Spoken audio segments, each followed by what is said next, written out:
Later that night, I kicked back and shared a few drinks with the crew. Now, back in my previous life, everyone used to call me the ultimate heavyweight drinker. I could put away 1,000 cups without even feeling a buzz. But in this current life, my physique is on a whole different level. The second liquor hits my stomach, it just burns right up, sweating straight out of my pores like steam. Honestly, getting drunk seems straight up impossible now. Once we finished eating, I teamed up with host Yaobai and the rest of the guys to put together the crossbows. We crafted 4 of them in total, 1 for each member of our squad. These were high-power compound pulley crossbows, built for pure destruction. Once they were assembled, I laid everything on the line.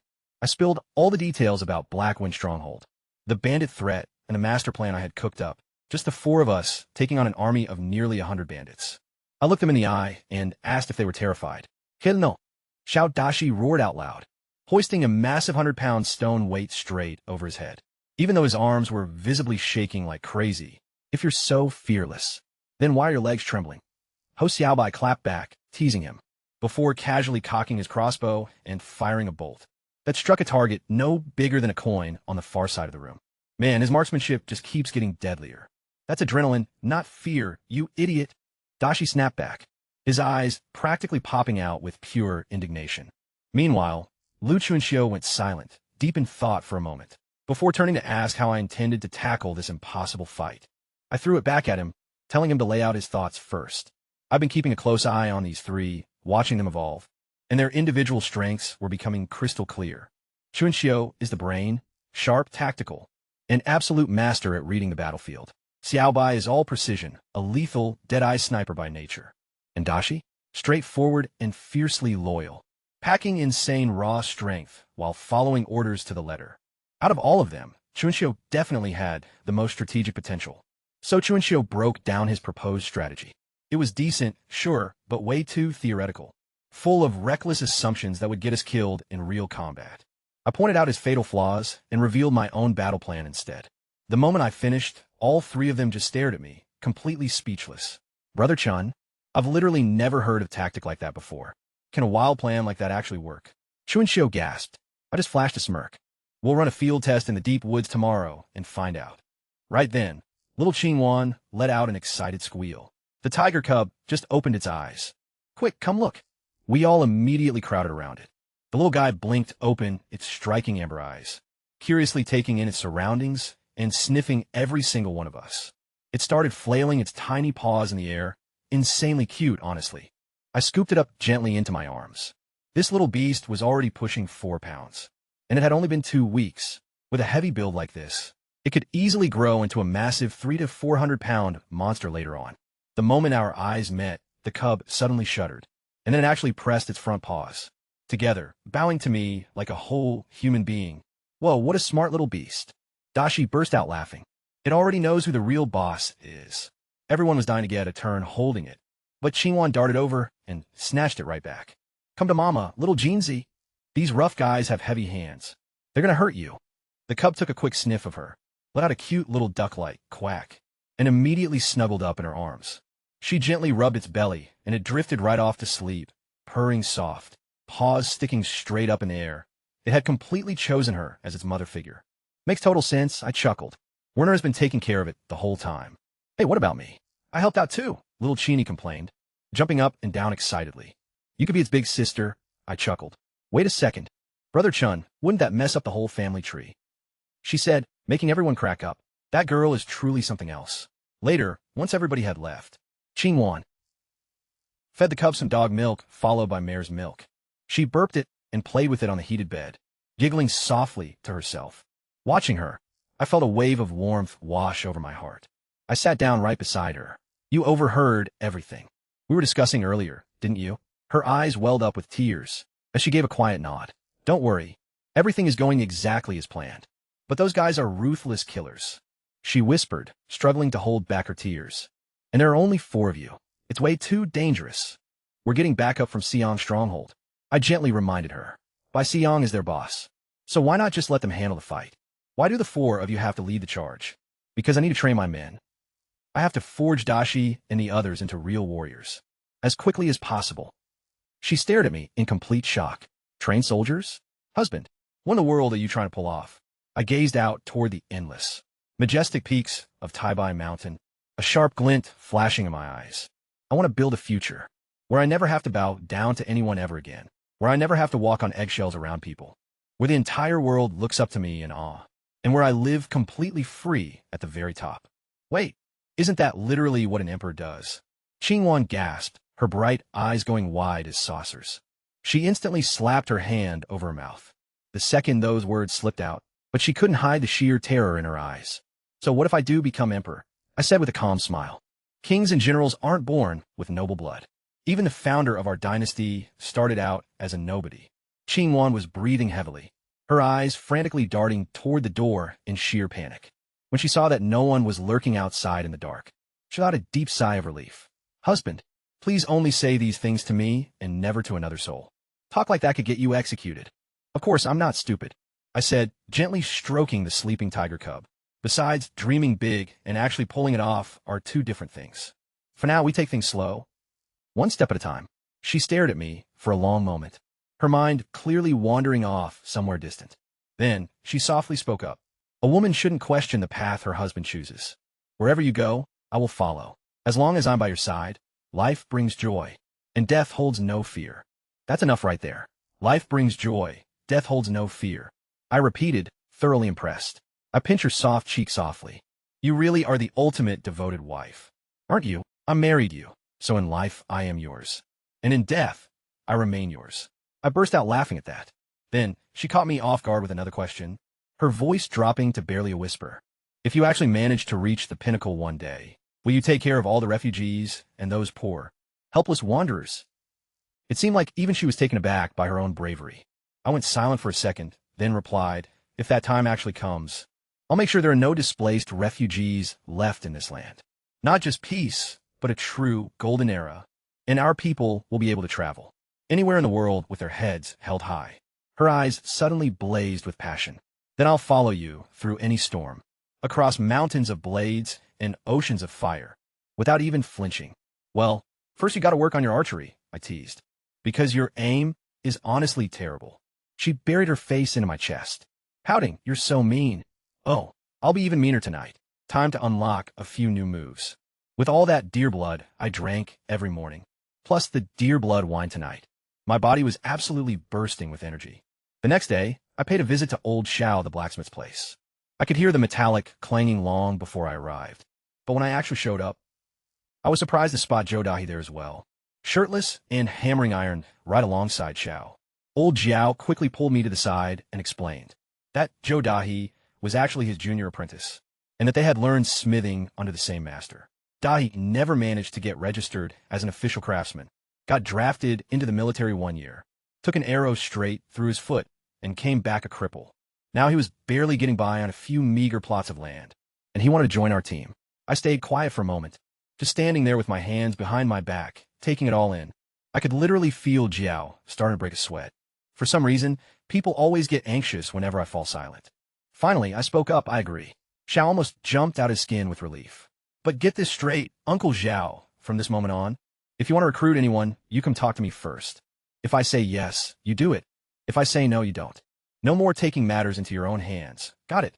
Loud and clear. He nodded vigorously, wiping the sweat off his brow. I then called Zhou Dahi over. The man limped up to me with an honest, humble grin. Uncle Joe, you want to follow me? Fine, but I have one rule. My word is absolute. No questions. No hositashin. Can you agree to that? Without a doubt, he declared, thumping his chest firmly. Your character, your courage, your capabilities. I respect every single thing about you, down to the very core of my being. If you'll take me in, my life belongs to you. Tell me to die, and I won't even bat an eye. Besides, you've already saved my life once before. I offered both of them the exact same arrangement. 1 tael of silver per month. Xiao could teach Dahi the advanced forging techniques I had shared with him, but they were strictly forbidden from leaking them to outsiders.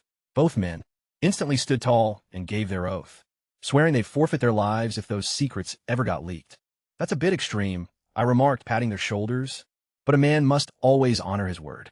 As I turned to walk away, I caught Zhou Dahi whispering behind me. Mark my words, that young man is destined to become a powerful lord or minister one day. By aligning with him right now, we're getting in on the ground floor. Over the next couple of days, we carried on with training, gathering firewood, and boiling salt like usual, until at one point, a massive explosion roared from deep within the forest. And soon after, Qin Shu Dashi and Xiao Bai came stumbling back, their faces completely covered in soot. Yet every single one of them was grinning ear to ear. By the fourth day, the test proved to be a complete success. I led the group straight into the county town to deliver our salt. This time around, I brought the whole squad along. Qin Shu Dashi, Xiao Bai, along with Jiao and Zhou Dai. I was riding by Yuxing's snowline horse, a gorgeous white stallion that stood towering over every other mount there. The rest of the guys were mounted up too, keeping all our weapons hidden safely in the cart. Old Zhao took the reins of the double horse wagon, which was packed with 400 jin of refined salt and a stash of deer blood wine. Once we arrived, our first move was selling off that deer blood wine. Boom! Just like that, 100 taels of silver in the bag. Zhou Dahi and old Zhao couldn't even stop staring at that shiny pile of silver. They were utterly speechless that a little bit of wine could pull in that much cash. Right then, I pulled out 10 taels and divided it up between Qin Shu, Dashi, and Xiao Bai, as they're cut from the deer farm profits. Jiao and Zhou Dahi's eyes nearly popped right out of their heads. I mean, an average family barely makes 4 or 5 taels in a whole year. And these kids who had only been with me for a few days were walking away with over 3 taels each. In that exact moment, Zhou Dahi's loyalty shot through the roof. Seriously, where else could he ever find a boss this generous? Next, we stocked up on grain, crucibles, ink sticks, borax, and a ton of other supplies, before heading straight to the salt shop. For this stop, I only brought Qin Shu and the cart, telling the rest of the crew to wait out outside the city limits. The shop manager, Manhwa, spotted me from a mile away and came rushing over with that greasy little smirk of his. "Ah, young master, back with another delivery. Come on in. Our young boss is waiting for you inside." The shop hands weighed up the salt, exactly 400 jin. Back at the village, we still had about 85 jin left over, which added what we saved earlier made almost 130 jin in total. Pretty soon, I'd be able to drop off 200 jin every single day. I stepped into the back room, but Bai Yuxing was nowhere in sight. He was probably already out in position outside the city walls. Instead, Lin Linger was standing right there by the window. The moment she noticed me, she turned around and flashed this super sweet smile. Her voice soft as a gentle breeze as she said, "You've arrived." I blinked. Wait, something felt totally off. That smile looked totally forced. And that tender tone of hers, it sounded like she was straining just to squeeze the words out. This was nothing like the sharp, no-nonsense businesswoman I was used to dealing with. "Please take a seat," she offered, swaying her hips side to side, in this totally over-the-top way as she walked over. It wasn't attractive at all. It was just plain weird, like she was trying way too hard without any experience. "Have some tea." She poured me a cup and handed it over with both hands, looking pretty pleased with herself, probably thinking she had totally won me over. Honestly, I couldn't take it anymore, so I cleared my throat. "Miss Lin, I think you should just be yourself. Look, what I mean is our business deal stays exactly as it is, so you don't need to put on this fake sweet act. It's clearly uncomfortable for you, and honestly, it's pretty awkward for me." Her face instantly flushed bright red. She looked like she wished the floor would swallow her whole, and just like that, she completely dropped the act. "Li Chun, are you really the guy who saved my life that night?" "Nope, wasn't me," I replied, maintaining a completely straight face. "Am I seriously that far beneath you that you can't even take credit for saving me?" She glared at me, gritting her teeth in frustration. "Look, I'm strictly here to do business," I reminded her. "Fine, if you want to keep playing dumb, go right ahead. Let's talk business then. I'll negotiate you into the ground." What's funny is that this side of her, eyes blazing, sharp-tongued, and spoiling for a fight, was the authentic Lin Ling. This was the girl I saw that night. That distant, stoic merchant persona at the counter was just a facade. Turns out, this girl was remarkably skilled at putting on different masks. Honestly, she'd thrive in politics. We finally got down to brass tacks. Her proposal was pretty direct, and the moment money was involved, she instantly flipped back into her cutthroat merchant persona. At one point, she tried to get her hands on my salt refining technique. I shut her down immediately. Family secret, strictly off limits. She did not take that rejection well. "Don't push your luck. I've already shown you the utmost good faith. What more could you possibly want?" she yelled as I turned to walk out. "Hand over 3,000 jin of salt and 2,000 taels of silver to him. Now, let him leave," she barked at Manhwa. Manhwa bowed and scraped obsequiously, but I caught those beady little eyes of his frantically turning like gears. He had overheard us arguing over the secret formula, and now the gears in his head were spinning.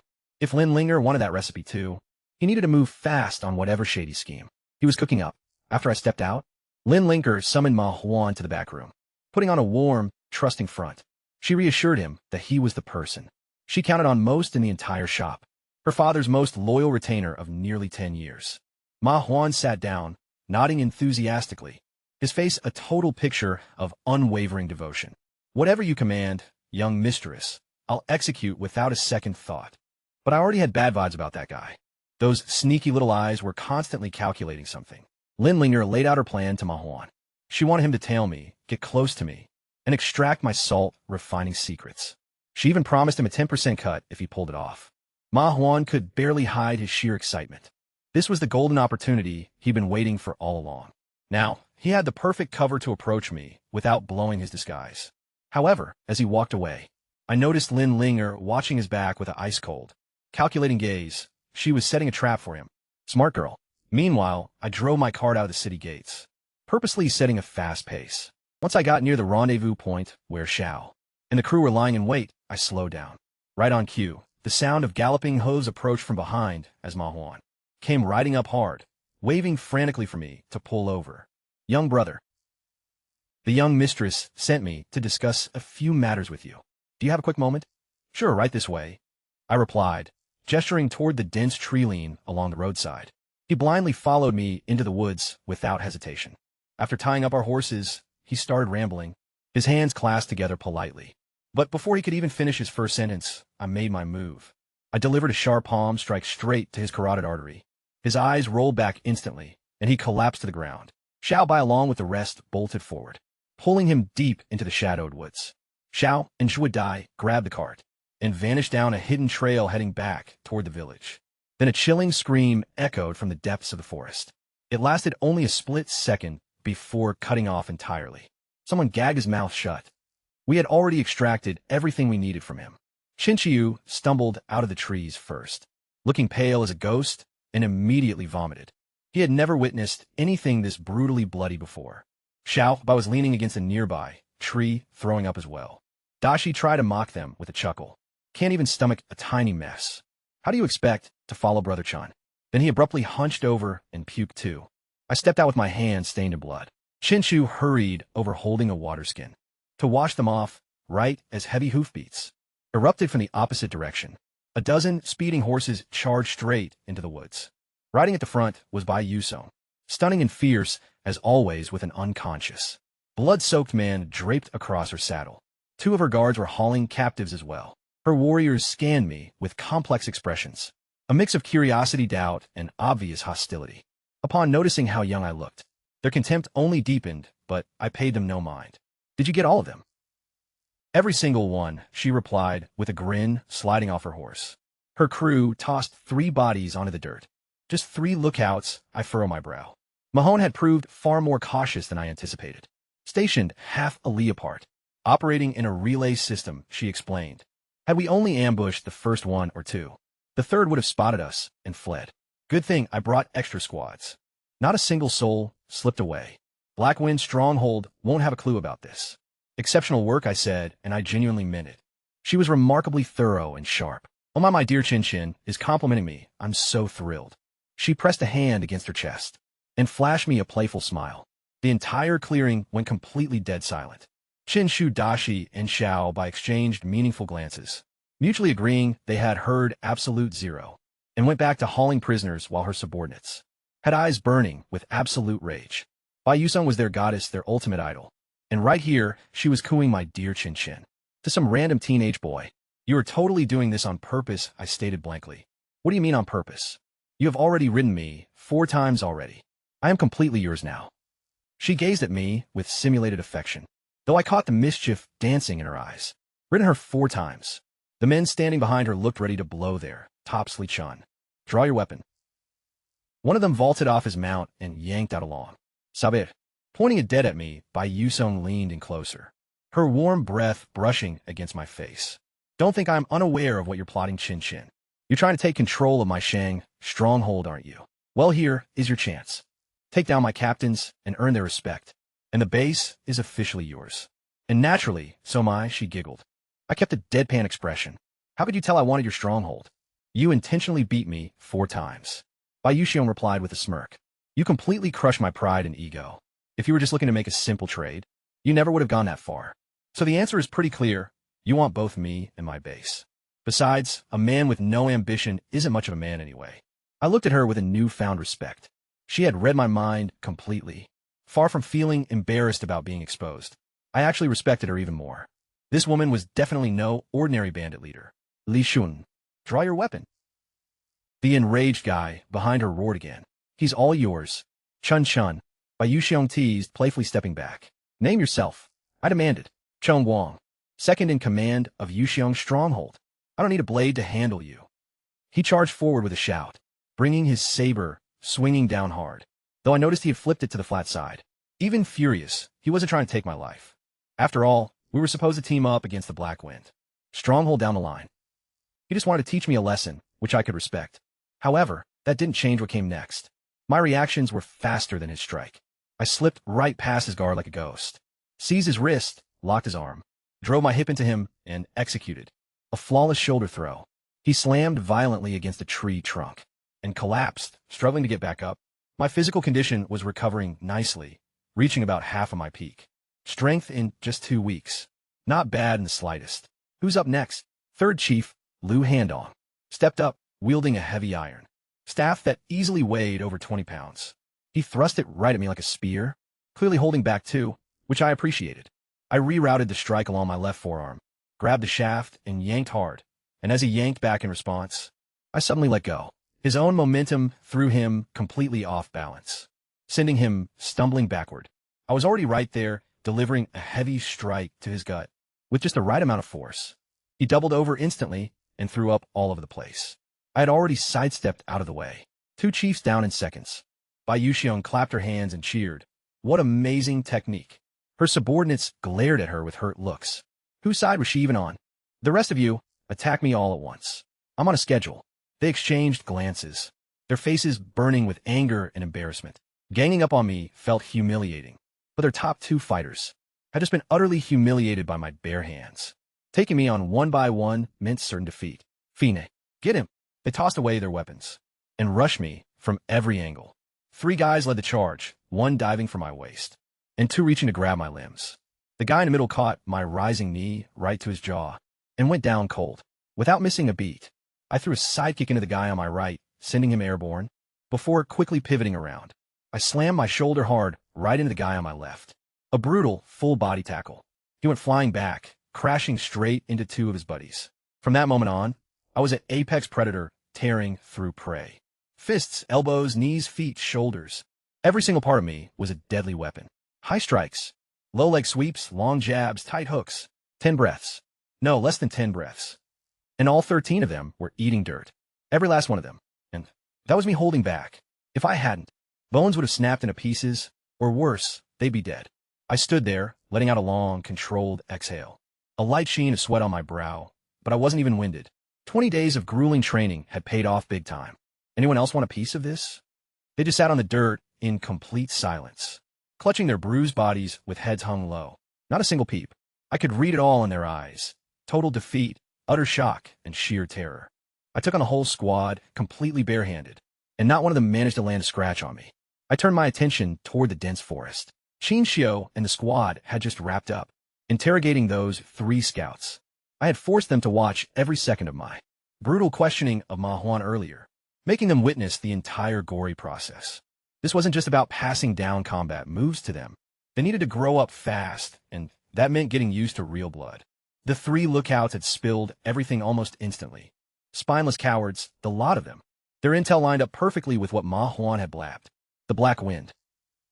Stronghold was hidden deep within the Taibai Mountains. About 20 li from here. Their big boss went by the name Liu Haizi. Their second in command was already pushing up Daisy's back at our village.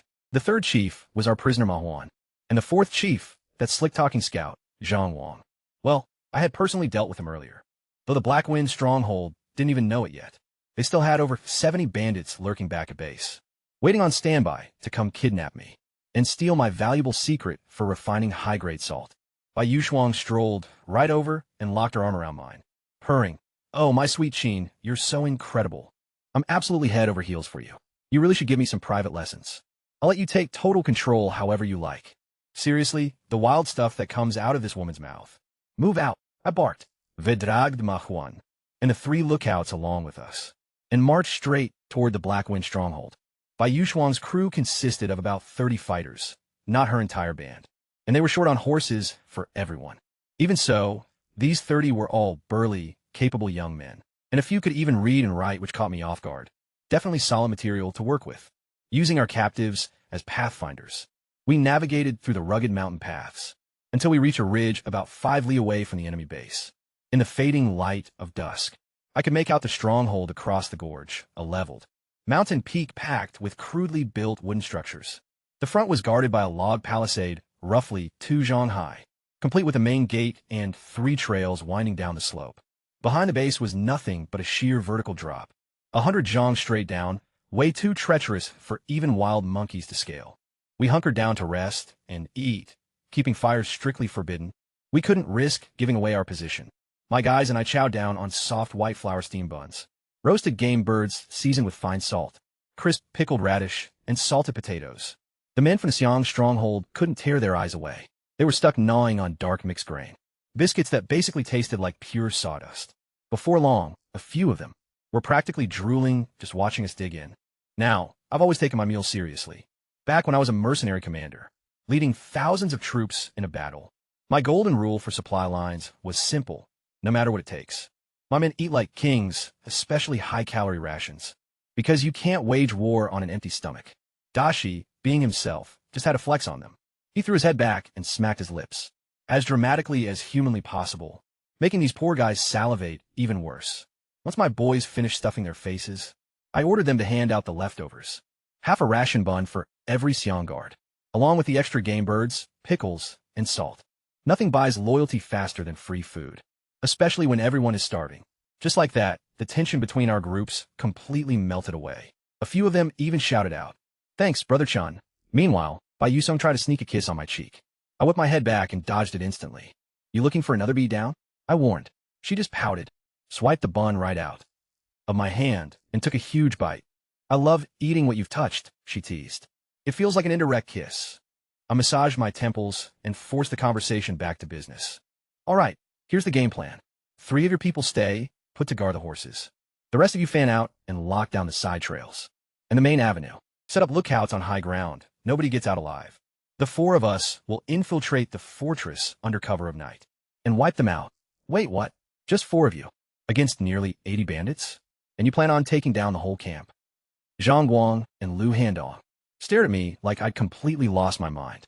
I shifted my eyes toward them, a simple glance, but I let just a drop of my murderous intent bleed out. Both of them felt the aura instantly, their hands shaking. They'd already taken a thrashing from me earlier today, and now, crushed under the overwhelming weight of my pressure, they dropped their heads and shut their mouths. "Move out. Set up 2 teams of visible sentries, and 2 hidden ones, maximum security. Now get some rest." I kicked back behind a boulder using a modern physical relaxation technique I had mastered in my past life, systematically releasing tension from my head, neck, down to my limbs. Within minutes, I was out cold. By the time midnight rolled around, there was no moon in sight, pure, absolute darkness, the exact kind of night tailored for slaughter. The 4 of us slunk through the pitch-black night with Ma Huan's corpse strapped securely to our backs, closing in right at the base of the wooden stockade. We were so close I could literally hear the bandits snoring on the other side. 2 watchtowers flanked the main entrance, 1 on each side, manned by 4 guards in total. They were all slumped over in the towers with swords resting in their laps. Fast asleep. They didn't even bother setting up watch rotations. And honestly, why would they? Their stronghold was buried deep within the mountains, hidden behind a labyrinth of endless, winding paths. Unless you actually lived here, locating this place was impossible. So the sentries just slept like babies. I signaled toward Xiao Bai and Qin Xiao. "Head over to the east tower next." I made a swift chopping hand signal, then pointed at Dashi and myself, directing us toward the west tower. It was the exact same signal as we practiced these hand signs, until they became second nature. Everyone gave a nod. 2 teams, 2 towers. We split up and moved into position. As the wind kicked up and rustled through the pine trees, we used the noise as cover and launched iron grappling hooks onto the gate using our crossbows, then began our climb. I scaled one side while Chinchu took the other. Xiaobai's arm was still recovering, so climbing up and engaging in battle right after wasn't ideal for him. To be honest, none of the three were truly prepared for this. But that was precisely why I brought them along. They needed to level up. Only actual blood combat could forge them into real warriors. I scaled the wall rapidly, my hands gripping, and feet driving against the timber, gaining a meter with every single push. Just 5 pushes later, I reached the watchtower. 2 bandits were sleeping in the corners, clutching their blades. I pulled out my short sword, gagged the first guy's mouth and sliced his throat, then quickly took out the second. 3 breaths, 2 kills. Suddenly, my instincts kicked in. I grabbed my crossbow, ducked down, and fired a shot across 40 paces into the opposite tower. The bolt passed straight through a bandit's gaping mouth and impaled him to the guardrail. Chinchu had just scored his first kill, slitting the artery just as I had instructed, but he failed to restrain the dying man's body. The man's thrashing leg kicked the second bandit awake. That bandit was just opening his mouth to scream a warning. Right as my bolt struck him, Chinchu looked over at me from across the gap, filled with shame. I motioned to him, "Keep pushing forward." We climbed down from the towers. Dashi hauled Manhwa's corpse toward the main hall, while the 3 of us sneaked over to the grain storehouse. We dragged sack after sack of flour into the hall. Working in absolute silence, we rigged the entire trap, then melted back into the dark shadows. Dashi pulled out a brass gong and struck it with all his strength, yelling, "Disaster!" The 3rd chief snuck back and hanged himself. In the great hall, the commotion shattered the night. Torches and lights flickered on everywhere. Half-naked bandits came stumbling out of their quarters, snatching up torches as they rushed toward the hall. They lit up the large tallow candles. Inside, only to witness Manhwa's corpse, suspended from the main roof beam, riddled with over a dozen slash wounds. Blood dripping onto the floor. "How did he get back here? How did he die?" They shouted in panic. "Get out of the way." A massive man barged through the crowd. It was Lu Haizi, the bandit chief, 7 feet tall, built like a bull, with a face dark as coal. When he spotted Manhwa dangling up there, his eyes turned bloodshot, and he let out a roar of anguish. Every single one of his original sworn brothers was dead now. "Get him down," he screamed. They scrambled to slice the ropes. But the moment they severed the binding, the rope snapped upward like a sprung trap, triggering the mechanism above them. Dozens of sacks lining the rafters burst wide, open simultaneously, pouring flour downward like a massive white blizzard. And in seconds, the main hall was filled with a blinding fog of powder, leaving everyone unable to see or even catch a breath. What idiot hung sacks of flour from the ceiling? Lu Hayes cursed aloud as he choked on the dust. Just then, a torch spark flickered. The nearby candle flames flared up violently, and before a single soul could comprehend what was happening, a massive dust explosion rocked the entire mountain base. And that right, there was the masterstroke of my plan. Airborne flour particles mixed with a naked flame. A simple science concept from my past life, but downright deadly in this world. The Grand Hall was instantly leveled to the ground. Over 20 bandits trapped inside were blown to bits, leaving nothing behind except scattered gore. The fiery shockwave blasted outward in all directions, sending another dozen men, standing near the entrance, flying through the air. Those closest to the epicenter were torn to shreds. The ones in the middle burned to a crisp, while those farther back were thrown onto the dirt, coughing up blood, their internal organs crushed as the entire fortress erupted into flames. Up on the ridge, I knew right then that Chung Wang and the rest of the crew were watching this unfold. I could already picture the shock on their faces. They had never witnessed a force like this before. Lu Dong was probably convinced I was some kind of thunder god descended from above. As for Bai Yuxia, I bet she was finally realizing just how lucky she was to have surrendered instead of fighting me to the death. I stepped out from the shadows alongside my 3 boys. The surviving bandits were staggering around blind, in the blaze, totally consumed by pure panic, scrambling aimlessly in every direction. I raised my crossbow with a cold smirk. "Time to hunt, boys, follow my lead. And let me teach you how real killing is done." The 3 of them charged forward with a roaring battle cry, with Dashi taking the lead up front, while Qin Shu and Xiao Bai covered his flanks on both sides. Their coordination was definitely sloppy, which made sense considering this was their first real fight together. However, the bandits were in even worse shape, completely broken in spirit, which made them the ideal target practice for my boys. To gain real combat experience, the trio opened up with a volley from their crossbows first. But first-game jitters clearly got the better of them. Xiao Bai landed only 1 shot out of 3. Qin Shu hit just 1 out of 5. And Dashi dumped his entire magazine of bolts. without connecting a single hit, nearly snapping his own wrist on the recoil string. By that time, the surviving bandits caught sight of us and came rushing over with their blades drawn, but that was perfectly fine, because up-close melee brawl was Dashi's specialty. Dashi led the charge, holding his short spearhead first. Chinshu supported his flank with sword and shield ready, while Xiaobai hung back to act as our designated marksman. The three of them plunged right into the enemy formation, without a single moment of hesitation. Dashi's opening thrust deflected a bandit's saber blade, and his spear tip impaled straight through the enemy's chest. Two more attackers swarmed him before he could pull the weapon back out, so he instantly drew his side sword and spun his entire body into a wide strike that sliced a man clean in half. Diagonally from shoulder to hip are modern forged steel blades. Against their cheap, crude iron weapons, it wasn't even a contest, as their swords shattered upon impacting ours. Qin Shui stepped up and deflected an incoming strike, aimed directly at Dashi's blind spot. And just like that, the bandit's sword shattered into pieces. Qin Shui plunged his own blade deep into the guy's stomach. Right behind them, Xiaobai fired a bolt straight through a bandit's chest, packing enough power to pin another enemy's leg to the dirt. Their coordination was pretty sloppy at first, but this three-man formation was already showing its lethal potential. I stayed right beside them, shouting out tactical orders constantly as they fought. Dashi, don't rush in too far. Keep the formation tight. Watch each other's backs. Xiaobai, cover the rear. Qin Shui, double up with Dashi. Take them down 2-on-1 and move. Push forward. Guard the left side. Pivot right. Qin Shui, lead the charge. Keep the blade and shield together. Provide range support with the crossbow. Once your magazine is empty, draw your sword, take a breath, and then reload. I was basically giving them a live lesson in combat tactics, right in the middle of a brutal, bloody war zone. And whenever some idiot bandit was dumb enough to come at me, I dropped him cold with a swift bolt or a single sword slash, barely even pausing my instructions. Whenever the squad ran into trouble, I'd snicker and fire a bolt to pull them out of a tight spot. Their teamwork evolved at a crazy speed. Clumsy in the beginning, then smooth, and finally almost second nature.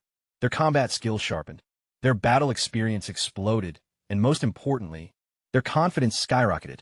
On the battlefield, rookie soldiers level up by the second. By the end of it, fear didn't even cross their minds anymore.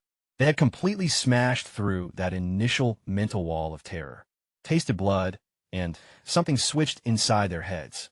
They stopped worrying about dying and just gave into the fight. Wherever the enemies were clustered the thickest, they dove straight in. The enemy stronghold turned into an absolute inferno of flames, screams, and blood spraying in every direction. Meanwhile, up on the ridge, I knew the men from the Xiyang stronghold were watching the whole slaughter in utter disbelief. Shang Guang's hands were visibly trembling, while Lu Handong was stammering that we had to be God-sent warriors. And as for Bai Yusong, I heard later that she was literally screaming she'd offer her entire stronghold as a wedding dowry just to claim me as her man. When the carnage finally ended, there wasn't a single soul left to slay. The few survivors were dropped to their knees, weeping and begging for their lives. Completely broken. What are we doing with these scumbags? Dashi growled out, still frantically searching for another target to kill. Fresh blood dripping off his sword in a steady red line. Qin Shui and Xiaobai looked just as bloodthirsty, actually looking bummed out that the fight was already over. After getting their very first real taste of slaughter, these three young guys had completely transformed. They were like three newly awakened gods of death, which was precisely what I wanted to create. And then, all three of them suddenly bent over and lost their stomachs. Classic. Their first real kills, the adrenaline surge, had suppressed the intense nausea during the chaos. But now it was hitting them all at once. Open up the gates, and let the Xiyang folks in, I ordered. When they finally stepped inside, they were greeted by the sight of us four, standing tall amidst raging fires and piles of corpses. I stood at the front, casually leaning on my blade, while my three boys loomed behind me like three towering peaks guarding a mountain. The overwhelming stench of blood slammed into the newcomers like a solid wall. A few of the Xiyang men instantly turned around and started puking their guts out. And even veteran fighters like Shang Guang and Lu Handong went pale as ghosts. Mutilated bodies were littered everywhere, and none of them were intact, either. Severed limbs, spilled entrails, and men sliced straight down the middle. It resembled a total butchery, far more than a simple battlefield. Bai Yusong made her way over to me, her face pale behind her dust mask. She started addressing me as Chun Sheng, just like she always did but when I turned to face her, standing surrounded by flames and lifeless bodies, the look in my eyes froze her right in her tracks. Brother Chun, she quickly corrected herself in a quiet tone. Our unit swept every single trail leading up the mountain. Not a single person got away. You pulled it off. Total wipeout. She let out a long, heavy sigh. 4 against 81. A complete victory with 0 losses. Zhong Wang muttered, his eyes trembling in awe. Only a true god of war could pull this off. Not even General Guan Tianyu of Northern Goose Pass could compare to this. That definitely piqued my interest. So you serve in the military? Yes, Brother Chun. I was a low-ranking officer under General Guan Tianyu, back at Northern Goose Pass. He bowed low, radiating pure respect and sheer dread. If you were an actual soldier with official rank, how did you end up as a bandit? I asked, raising an eyebrow at him. My family, 13 people, both young and old, were all slaughtered by bandits. Zhong Wang replied, hanging his head low in shame. The local authorities took credit for doing nothing and completely ignored our plight. So I abandoned the army to exact my own revenge. Duty and righteousness don't always align on the same path. I get it, I said. He froze in place, his eyes turning red, and he softly whispered, thank you, Brother Chun. Honestly, I doubt even he realized why those words hit him so hard.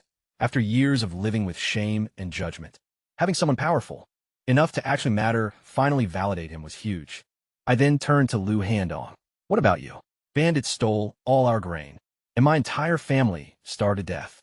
The boss rescued me, so I chose to follow her. Blunt and straightforward. I've noticed that powerful men tend to be simple and direct like that. Bai Yusong then filled me in on the rest of her crew, who all had similar tragic pasts. Every single one of them had lost loved ones to bandits. As for their alleged crimes, she explained their only wrongdoing was slaying too many bandits and raiding too many corrupt, wealthy households. And I actually believed her. Chun Xiu walked over, wiping blood off his hands. We've wrapped up the interrogations. Lu Haizi and all the high-ranking leaders perished in the blast. These few survivors are the only ones remaining. Nobody made it out. He had matured so fast. In just a single day, he was already adapting to this brutal work. Also, just as you instructed, we forced them to turn on each other. There isn't a single innocent soul left in this group. Every last one of them has committed atrocious acts. His eyes burned with raw anger. Some of the atrocities those bandits had committed. Impaling infants on blade tips just for sick entertainment. Carving hearts out of living victims to cook. Chun Shui could barely restrain himself from slaughtering them right then and there. Xiao, by then, delivered the loot report. Around 10,000 taels of silver, 30,000 caddies of grain, and 35 warhorses. Not bad at all. Just then, Dashi popped out of an underground opening, shouting that he had discovered a dungeon. One after another, women began crawling out. Over 80 of them, all young, with the youngest barely 14, and the oldest around 27, barely clothed, or even worse. In a moment, they saw the corpses and blood covering the ground. They were huddled on the dirt, completely paralyzed, too consumed by absolute terror to even let out a scream. Dashi leaned in and quietly explained that they'd all been taken. Right after these bandits slaughtered their families. Some were refugees, and at one point, there were nearly 200 of them, but half had already been tortured to death. Hearing this, the men from the Xiong faction gripped their weapons tight, their faces contorted in pure rage, because seeing these poor women ripped open the wounds of their own agonizing pasts. When Bai Xiaoxue approached them and spoke gently, the captives suddenly burst into tears of overwhelming relief, collapsing into each other's arms, weeping uncontrollably. She couldn't hold back her tears either, until Xiong Guang stepped forward, glaring at the surviving bandits with desperation in his voice. Brother Chun, please, let us finish them ourselves. Every single Xiong warrior stared at me with those same pleading eyes. Fine, he replied. Thank you, Brother Chun, they called out, bowing as one. Hold on, though. First, I want to see what your archers can do. Xiong Guang immediately called up 4 bowmen, each equipped with standard-issue military bows. Decent gear, sure, but nothing to write home about.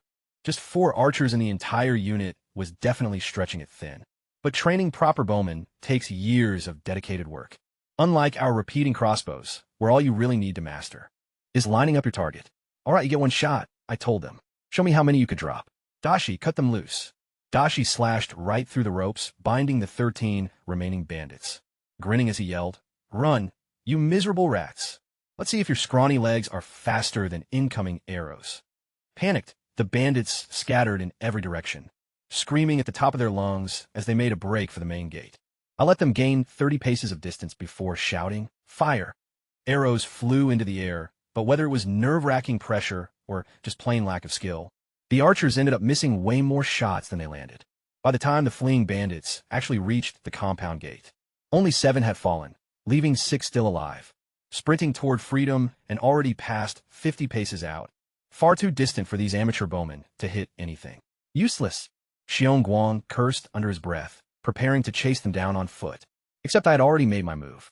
In one fluid motion, I spun, snatched a bow right out of an archer's hands, pulled 3 arrows from his quiver in a single grab, knocked all 3 onto the string simultaneously, and released. And before those arrows even reached their targets, I already had another trio drawn and ready to fly. The bowstring let out a deafening roar as 6 arrows, shining like streaks of pure destruction, tore through the firelit night sky. Every single arrow struck its mark. 6 shots, 6 kills, punching clean through their backs and straight out their chests. The remaining bandits dropped dead in 2 swift waves, collapsing lifelessly to the dirt. 60 paces out, 3 arrows at once. A god of archery, Xiong Guang wheezed, completely out of breath. He later broke down the legendary significance of those techniques for me. Firing arrows in rapid succession is known as the chain volley. Loosing 2 arrows simultaneously is called sun and moon, a feat reserved only for master marksmen. Unleashing 3 arrows at once is revered as 3 blazing stars, the absolute pinnacle of archery that military legends talk about, and I had just pulled it off twice back-to-back from 60 paces away. Every single man from the Xiong stronghold stood completely frozen in place, their jaws practically hitting the floor, and I could tell what was running through their minds. If this man had an endless supply of arrows and limitless stamina, he could single-handedly defend a mountain pass against an entire invading army without breaking a sweat. I tossed the bow back to the man I took it from, who caught it and cradled it like some divine holy relic, a bow blessed by a god of archery himself. Your reaction time is painfully slow. Your hands shake, your arms lack core power, and your targeting is completely off. I told the 4 archers flatly, "Get back to work and keep practicing." Anyone else saying that would have been taken as a straight-up insult. But coming from me, every single one of them saw it as a blessing. They just stared at me, praying I'd keep talking. That's when Bai Yuxiong strutted over, clapping her hands. Her eyes locked onto me like a cat sizing up a bird. My guys admitted to me later that they were dead sure. She was about to devour me whole right then and there. She leaned heavily on my shoulder like I was a brick wall, then turned to her crew and asked, "My dear brothers, the god of archery himself, are you convinced yet?" "Well, yes," they roared in perfect unison, their voices literally shaking the entire fortress. Before I could even pull back, she declared, "As of this moment, I'm stepping down. Chun Chun is the new leader of the Xiong stronghold. Do you accept?" Without missing a beat, every last one of them dropped to their knees. Instantly. "Greetings, Brother Chun." Seeing this, she pouted. "You heartless bunch. I was just trying to be humble, and you guys actually threw me away." I glanced over at her as she gave me a soft smile. "They're all yours now, and so am I," she whispered, puckering her lips, as she stood on her tiptoes to steal a kiss. I smoothly sidestepped her, making her stamp her foot in frustration. "You're worst of the lot." She huffed, then shook it off. "All right, since it's settled, I won't dwell on it. From this day on, we're all family. Bring out the booze." Heavy jugs were hauled out from the fortress, and everyone received a full cup. "Raise your drinks," I shouted. Spring rain feeds the very same roots, and we stand together, breathing as one. I don't expect us to conquer everything in our path, only that our strong shoulders stand up for what's right. Drink up, because after tonight, we share the exact same destiny, through life and death to justice. Chun Wang yelled out, and every man chugged their cup, before slamming it onto the floor. Next thing you know, Xiong Wang drew his blade and sliced open his left palm, letting blood pour out as he swore, "If I ever break this oath, may my blood be spilled before I take 5 steps." Every single warrior followed suit without hesitation. The most solemn blood pact an outlaw could make. I sliced my own palm as well, pressing my hand against every single one of theirs, letting our blood mingle together. Brothers, bound forever starting tonight. Meanwhile, Chun Xiao Dashi and Xiao Bai were watching the entire scene in absolute shock, jaw dropped. Then, they sliced their palms too and joined the oath. Take 3,000 taels of silver. and distribute it evenly among the crew. I instructed, and keep the rest for the stronghold's future. 3,000 taels? Bai Yuxiong raised an eyebrow, surprised. That's money you literally almost died getting. I want every brother here to realize one thing. I replied, stick with me, and there will always be wine to drink, meat to eat, cash in your pockets, and a bright future waiting. Oh yeah? What about me then? She chimed in. I literally handed you my entire stronghold. Don't I deserve a good life too? All right, what did you have in mind? Marry me. I'll cook for you. Stand by your side and be your woman. How's that sound? She was fully expecting me to play hard to get like usual, because that thrill of the chase was what got her going. So this time I didn't dodge. Sounds perfect, I said completely calmly. A pitch-black night with no moon. Absolutely ideal for a wedding. Why wait? Let's do this right now. I grabbed her by the waist, flung her right over my shoulder, and started marching, straight toward the only wooden building left standing up the hill. Wait, are you actually serious? She broke away, her face burning completely red, truly flustered for the very first time. She thought she was just playing a game of playful teasing, never expecting me to completely flip the script on her. Of course I'm serious, I replied, taking another step toward her as I reached my hand out. Unless you were just faking it this entire time. I'm not ready for this yet. When I am, I'll let you know. She spun around and took off, leaving the whole crowd bursting into laughter. So it turns out the fearless Bai Yuxiong could actually get scared after all. I stood there watching her run off with a grin. She loved the idea of playing with fire, but completely panicked the moment things actually got real. If she really wanted to play this game with me, she still had a long way to go. We swept through the fortress one last time just to make sure not a single bandit had managed to slip away, then dragged all the bodies outside to burn them on a massive funeral pyre. Chen Guang and Lu Handong stood right outside the destroyed Great Hall, staring blankly at the total destruction. The entire structure had been completely flattened, and the remains inside had to be shoveled out piece by piece. They kept pacing around the wreckage, desperately trying to figure out how such an explosion was even possible. Brother Dashi, did you guys use black powder for this? Chen Guang asked. He had seen military-grade explosives before, but definitely nothing quite like this. Nah, we just used flour, Dashi replied with a big smirk. Flour? Their eyes instantly went wide with shock. Honestly, I don't really get how it works either. I was just following Brother Chen's exact instructions. We set up a booby trap, so when they cut the hanging body down, a ton of flour dumped from the rafters, and then boom, it blew up. Dashi was actually playing it pretty smart here, giving them 90% of the actual truth, while completely holding back the crucial 10%. Not bad at all for a guy everyone thought was simple-minded. Chun Shui and Xiao Bai picked up on it too, secretly hiding their smirks. Since Chen Guang and Lu Handong couldn't figure out the mystery, they started wildly guessing, speculating that I might actually possess secret mystical Taoist sorcery. That wild rumor quickly spread like wildfire throughout the entire camp, and by the time the night ended, the men were claiming I could turn ordinary rocks into pure gold, and summon entire armies out of a handful of beans. Dashi and the rest of the guys found the whole thing absolutely hilarious. Later that night, everyone knocked out cold. A full day of nonstop marching. An intense combat had left them completely exhausted. But when Chen Guang woke up in the middle of the night to relieve himself, he spotted me standing alone up on the watchtower, keeping watch over everyone. Nobody had even remembered to set up a night guard, and I hadn't asked a single person to do it either. I had just quietly taken on the guard shift myself. He stood there staring up at me for a long time, and I caught him whispering something about a true commander who watches over his men in the cold night air. Honestly, I think that single moment meant way more to him than all the actual fighting combined. By the next morning, the Xia family warriors were still fast asleep in their tents, when loud shouting suddenly echoed from outside. They immediately grabbed their weapons and charged out, fully convinced that we were under enemy attack. Instead, they walked out to find me hard at work training with Chun Shui, Xiao Bai, and Dashi right in the middle of the courtyard, shirtless and absolutely dripping with sweat. We had clearly been going at it for quite a while already, and they all looked at each other, feeling thoroughly ashamed. We'd been grinding half the night, yet we still got up before sunrise to train. Meanwhile, these guys barely lifted a finger and almost slept till noon. What are you all standing around for? Get dressed and start training. Chun Guang barked at his crew before running over to join us. Brother Chun, I'm really sorry. We've been slackers for way too long. Take your men. 20 laps around the stronghold. Move. I said it without a hint of anger, completely flat and calm. Yet I could see the chill running straight down his spine. When I speak without showing any emotion, people find it way scarier than when I'm screaming at them. I wiped off my sweat with a rag and stood right in the center of the yard, watching them run their laps. That's when I caught a familiar scent drifting up beside me. Hard at work training them. Shun, shun. Bayushin's voice came, smooth as silk, right in my ear. I didn't even bother turning around. Just say what you came to say. What do you want from me? She froze up. What? Look, I don't play games. Cut to the chase. Li Chun, could you please stop flexing how smart you are for 5 seconds? It's completely crushing everyone else's pride. You know that. She was visibly frustrated. I'd seen right through her before she even opened her mouth. I'll take that as a compliment. I replied, before shouting over at the guys running.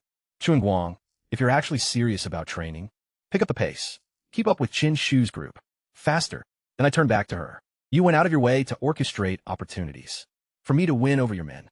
You practically handed me your whole stronghold on a silver platter. So, if you're trying to tell me there's no hidden agenda behind all that, I'm not buying it. How rude. Bayushin glared at me.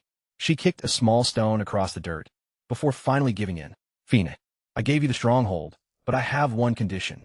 You have to help Linger track down her father, dead or alive. Now that actually caught me off guard. I fully expected her to ask for something that benefited herself. What's scared, she taunted. Provocation doesn't work on me. I'm just weighing the cost. You really treat everything like a business transaction, don't you? Every single relationship between people is a deal. Sometimes you trade emotions, and sometimes you trade leverage. You're like a thinking machine made of cold iron. Even your logic sounds ice cold. I completely ignored that comment. So what exactly is your connection with Lin Linger? Why would you sacrifice this much just for her? And so, she laid it all out for me.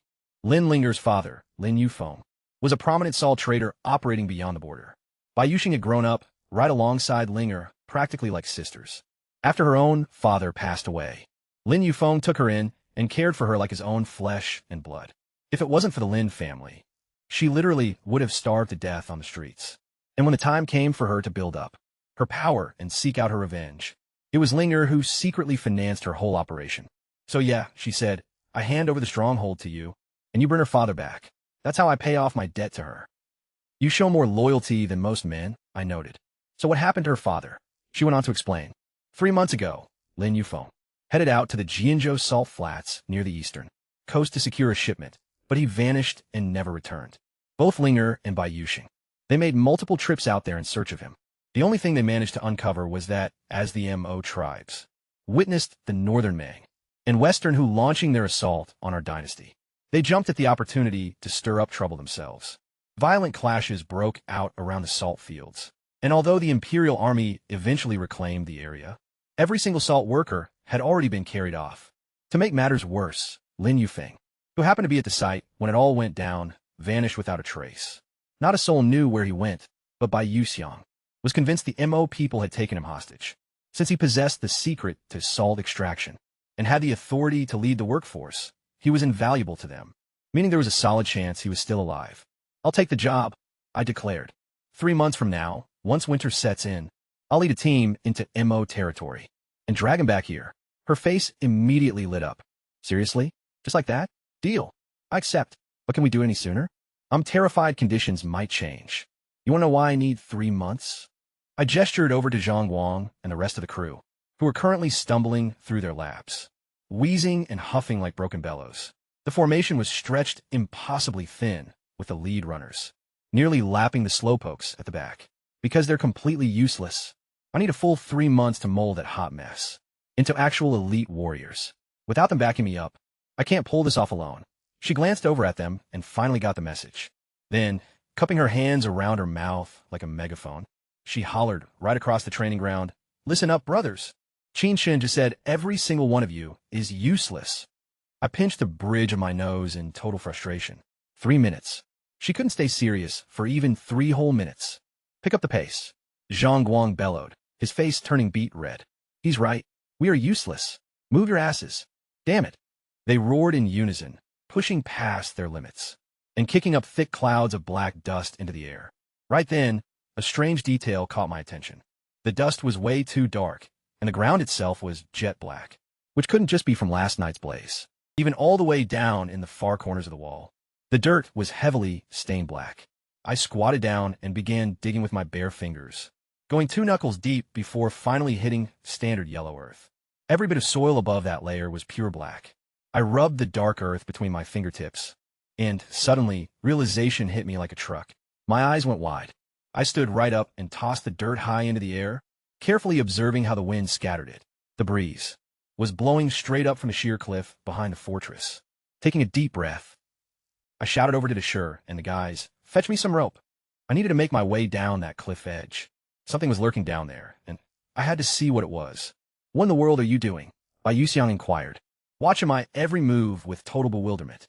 "Something is seriously wrong with this place," I replied, strolling right past the wooden structures toward the rear of the stronghold. I positioned myself at the edge of the precipice and peered into the abyss. She had mentioned that this fortress was dubbed Black Wind because a dark, ominous gust constantly swept up from below, carrying black dust that coated every surface in sight. That explained why the terrain here was so heavily darkened. Why is the wind black in the first place? I pressed, but she had no clue. Before long, Qin Xiao and the rest returned, hauling 3 massive coils of rope tied together, spanning over 300 meters. Once the line was long enough to reach the bottom, they double-checked every single knot and tossed the rope right over the edge. It slammed against the cliff's side, echoing. "Deep in a drop. I'm heading down first," I told them. "If the rope holds up and everything looks safe, I'll tug it to give you guys the signal." Without hesitating, I leaped over the brink and climbed down like a monkey. Fast, smooth, and effortless. Sure, the cliff was steep and sheer, but with a sturdy rope, it was a piece of cake.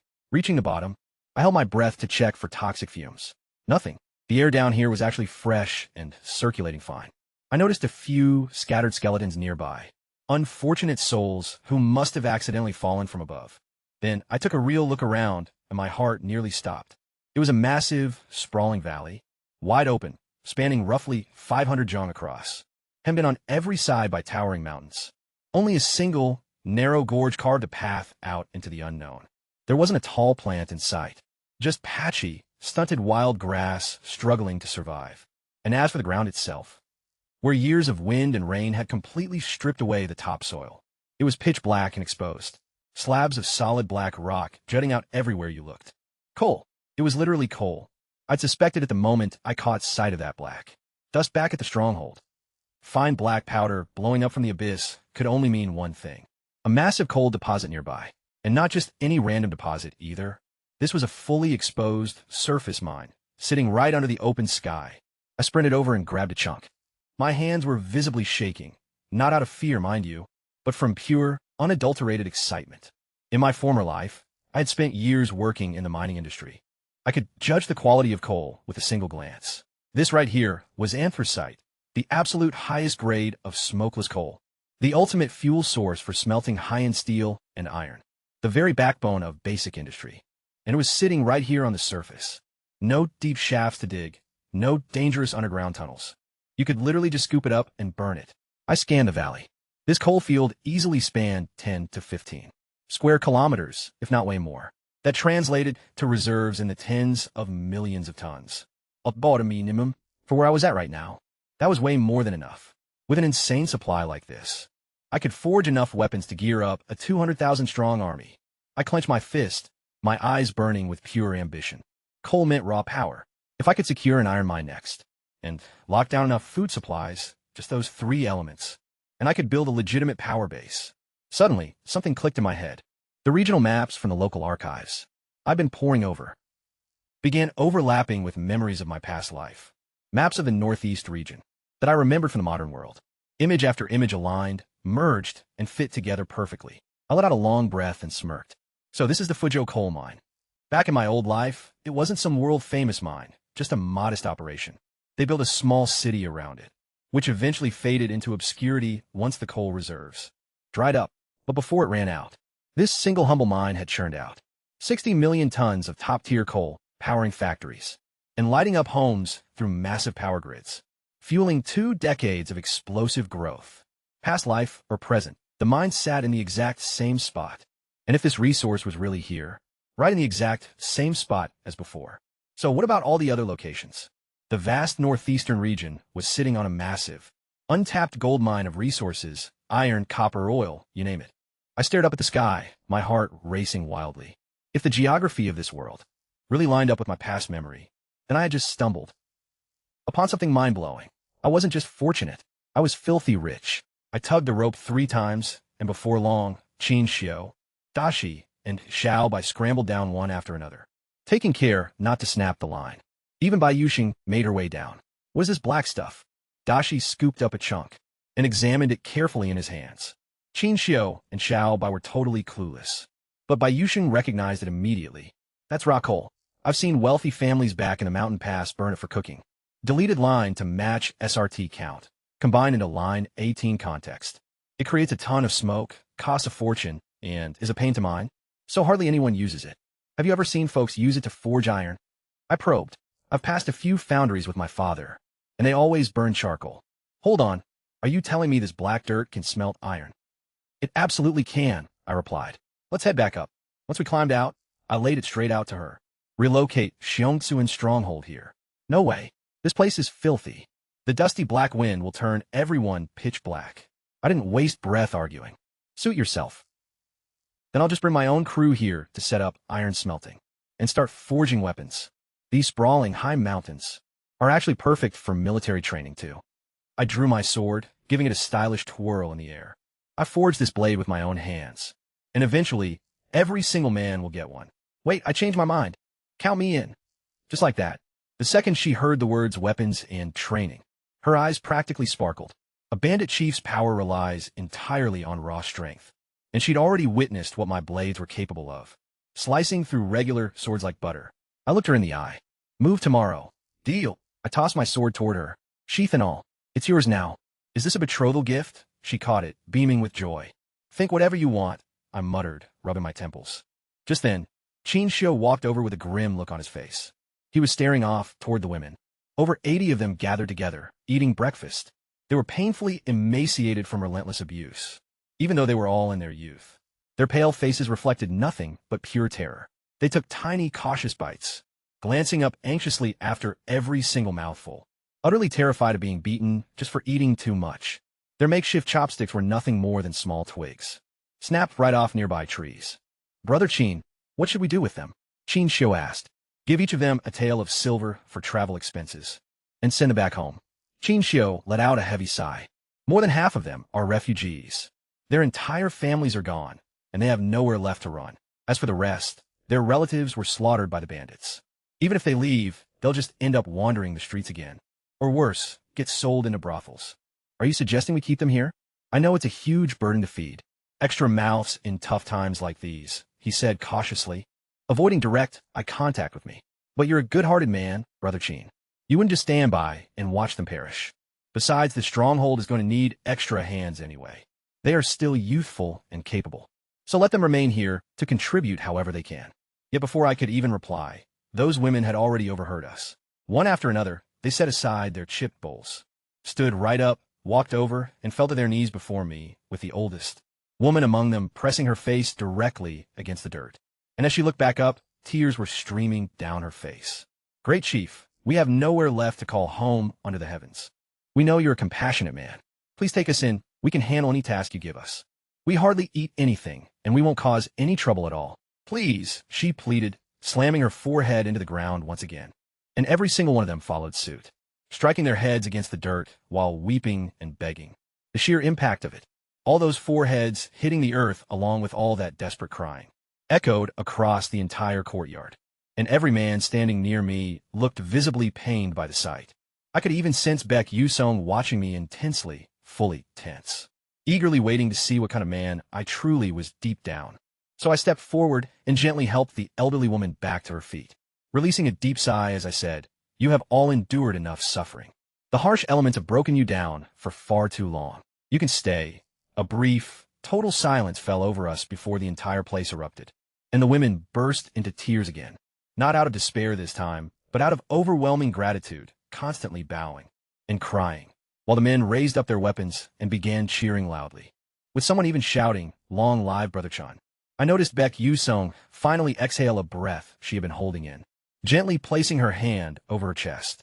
And the way she looked at me from that moment on was completely different from all her playful teasing and flirting earlier, because this time it was genuinely real. Anyone who decides to stay here is family, I announced to them all. We are all brothers and sisters, standing as complete equals. There are no ranks dividing men and women, no superior or inferior, and no distinction between nobility and commoners.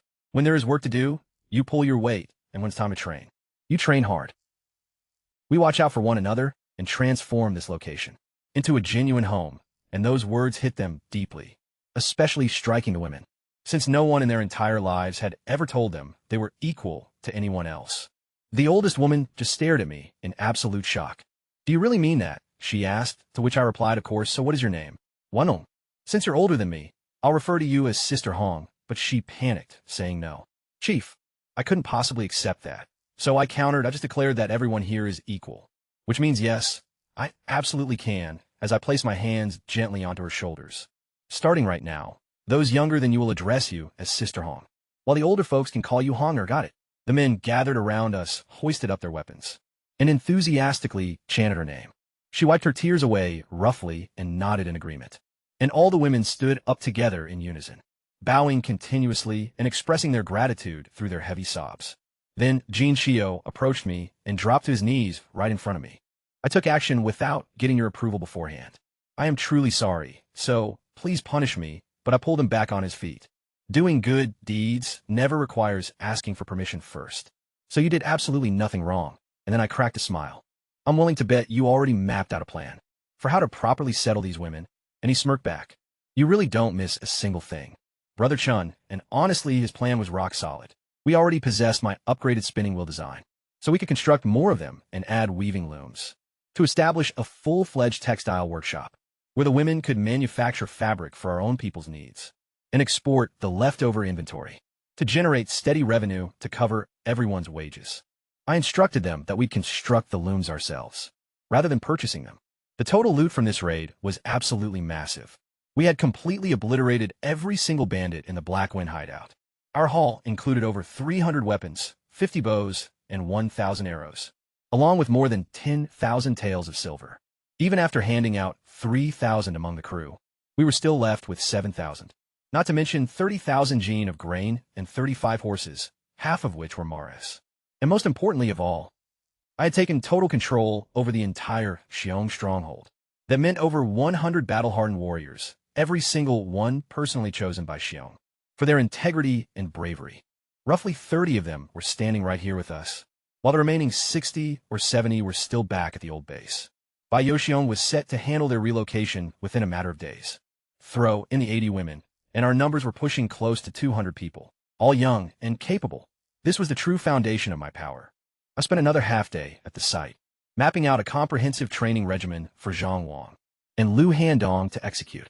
I also ordered them to scout out the coal mine valley and track down where that gorge actually led, checking to see if there was a ground level entrance straight into the base. By this point, I had realized that Bai Yoxiong acted more like a figurehead than an actual manager. She was pretty lazy, constantly running off, preferring to protect Lin Linger salt caravans rather than stay behind and run the base. So the heavy lifting naturally fell onto Zhang Wang and Lu Handong. They were solid men, brave, loyal, and honest, but they completely lacked the strategic vision required to build this territory into something truly legendary. "I'm placing Chen Xiu in charge here," I announced. "He will oversee the expansion plans and training, and Zhang Wang and Handong will assist him. Xiong, since you love wandering around anyway, you'll be in charge of caravan security to keep our supply lines safe." Dead silence fell over the crowd, followed by pure shock. Everyone glared right at Chun Xiu, this slender, bookish kid, and their discontent was painfully obvious. This boy leading them instead of veteran fighters like Zhang Wang and Lu Handong. Even Chun Xiu pointed nervously at himself. "Me? Can I actually handle this?" Lu Handong immediately opened his mouth to protest, but Zhang Wang grabbed his arm and shut him down on the spot. "Brother Chun, you are our commander. Whoever you put in charge, we follow without question. You have our full backing." I looked at Zhang Wang with massive respect. Now, that was a real warrior. Duty first, questions later. That exact mindset was going to take him far. Suddenly, a massive, rugged man stepped forward. Wei Yu, ranked 4th among the strongest fighters in the stronghold. A hot-headed warrior backed by lethal combat skills and elite archery. "Brother Chun, you're an absolute god of war. We would gladly lay down our lives for you without hesitation. But letting this pale, scrawny kid boss us around? No way in hell. I won't accept this. Brother Chun, maybe we should just drop it. This is only going to spark unnecessary conflict." Chun Shio muttered quietly to me. If I say you can do it, then you can do it, I said. Step front and center. Understood, Brother Chun.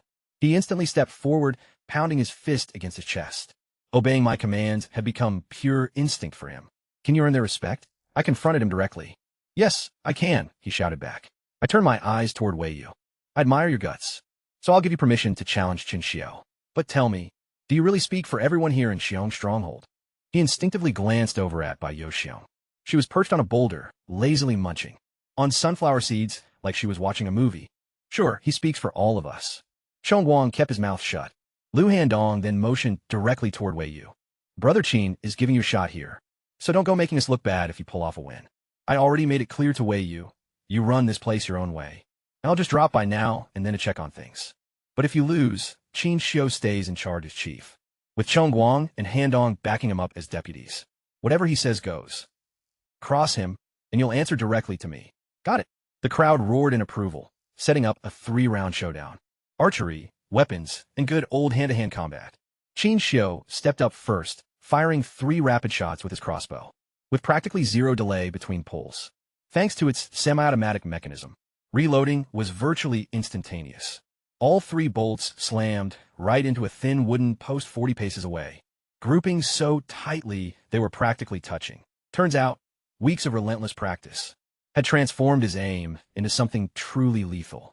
Even Chong Guang and Lu Handong couldn't help but cheer at that range. Against such a narrow target, most archers couldn't pull that off in their dreams. Qin Xiao offered to lend Wei Yu the crossbow to keep things fair, but Wei Yu refused, sticking to his own bow instead. He took forever just to line up his shot, completely missing the target once, while his other 2 arrows barely scraped the edge of the post. Fine, I give up that point. Weapons are next. Wei Yu barked, his face turning bright red. Qin Xiao casually grabbed a wooden staff, wrapped a piece of cloth around the tip, and coated it in white lime. I'll use this as a spear. Grab whatever you like. Wei Yu picked up a wooden practice saber, giving it a quick flourish. Make him move first. But those words had barely left his mouth when Qin Xiao exploded forward. With a single, lightning-fast step, he thrust the stick straight at his chest like a fired bullet.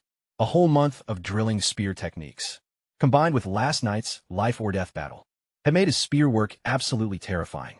The makeshift spear slammed hard into Wei Yu's chest before he could even raise his saber to block.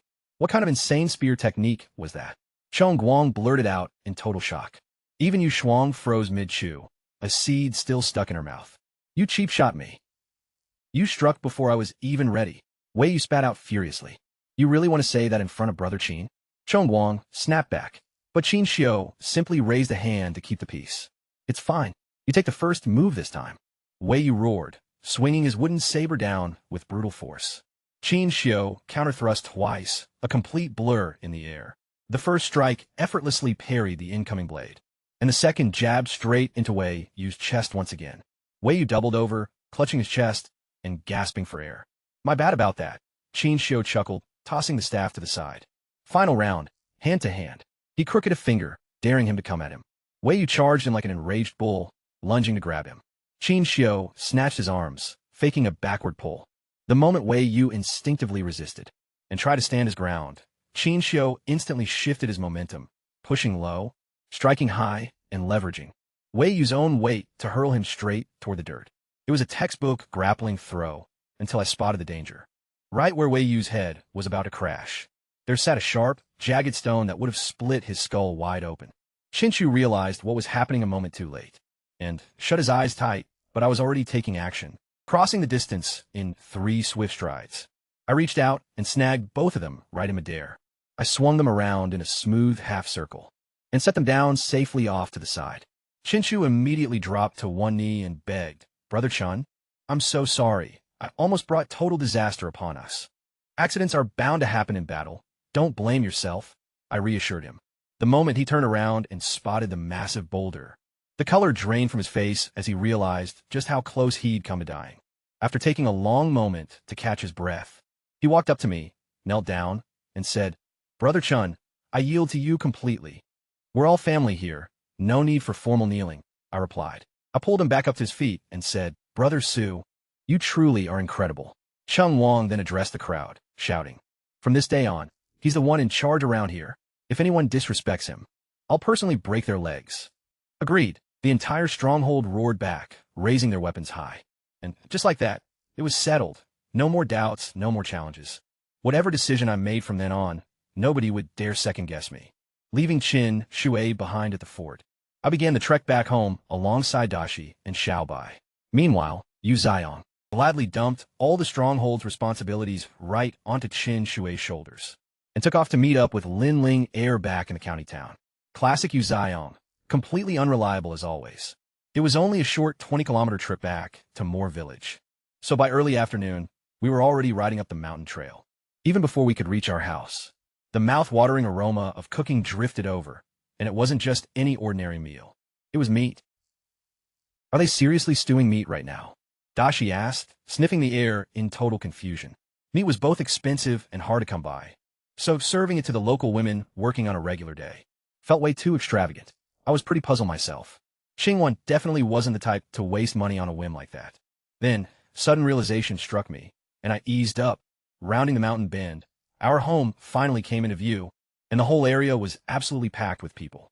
As we rode our horses right up to the front yard, it seemed like the entire village had gathered there. It wasn't just the working women, but almost all the men had shown up too. Xingwan and Lu Jin. Sui were bustling back and forth, preparing food and directing the helpers. A crowd of men had gathered tightly around Jiao the blacksmith and Zhou Dahai, hanging onto every word as the pair animatedly recounted some wild tale. A few of the men were visibly injured, with blood still seeping through their fresh bandages. What on earth happened here? Did everyone get into a massive brawl? Xiaobai asked, completely taken aback. However, a cold feeling was already settling in my gut. I had half expected something like this to go down. Village chief Su Zhang spotted me from afar and approached with a hearty laugh, yelling, "Look, here comes our resident genius." He called every single detail.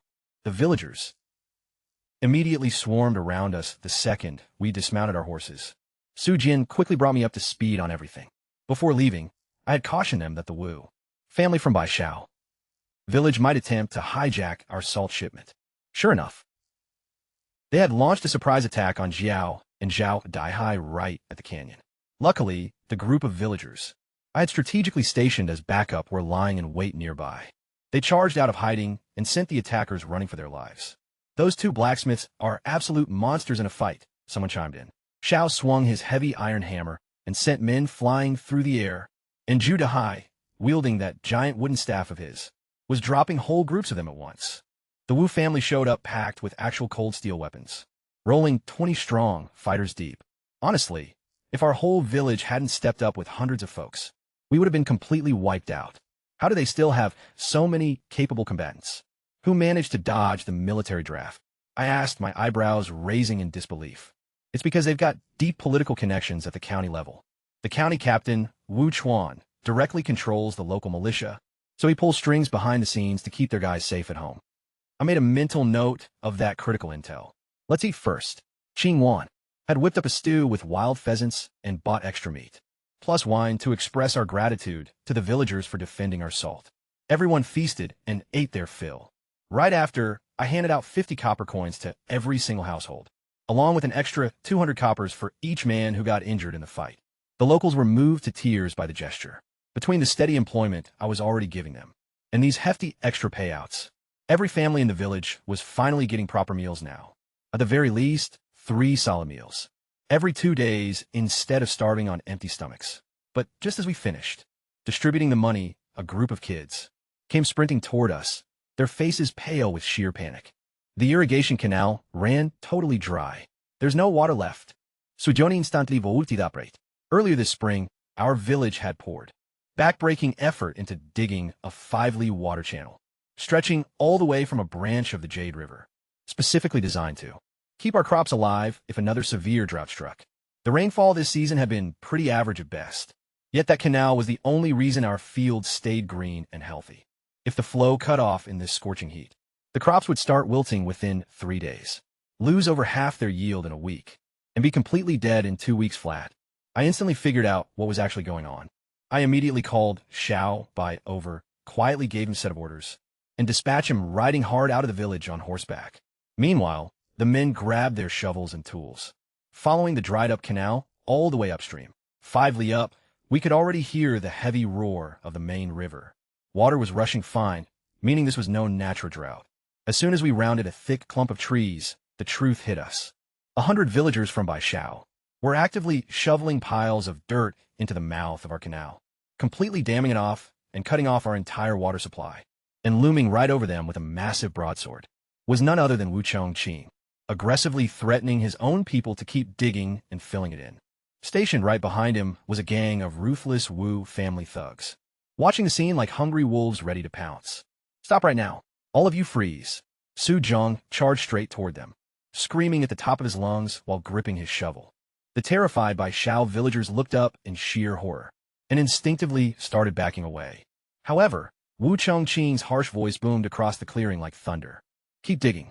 Anyone who dares to stop will end up beaten to death, just like Ma Wu."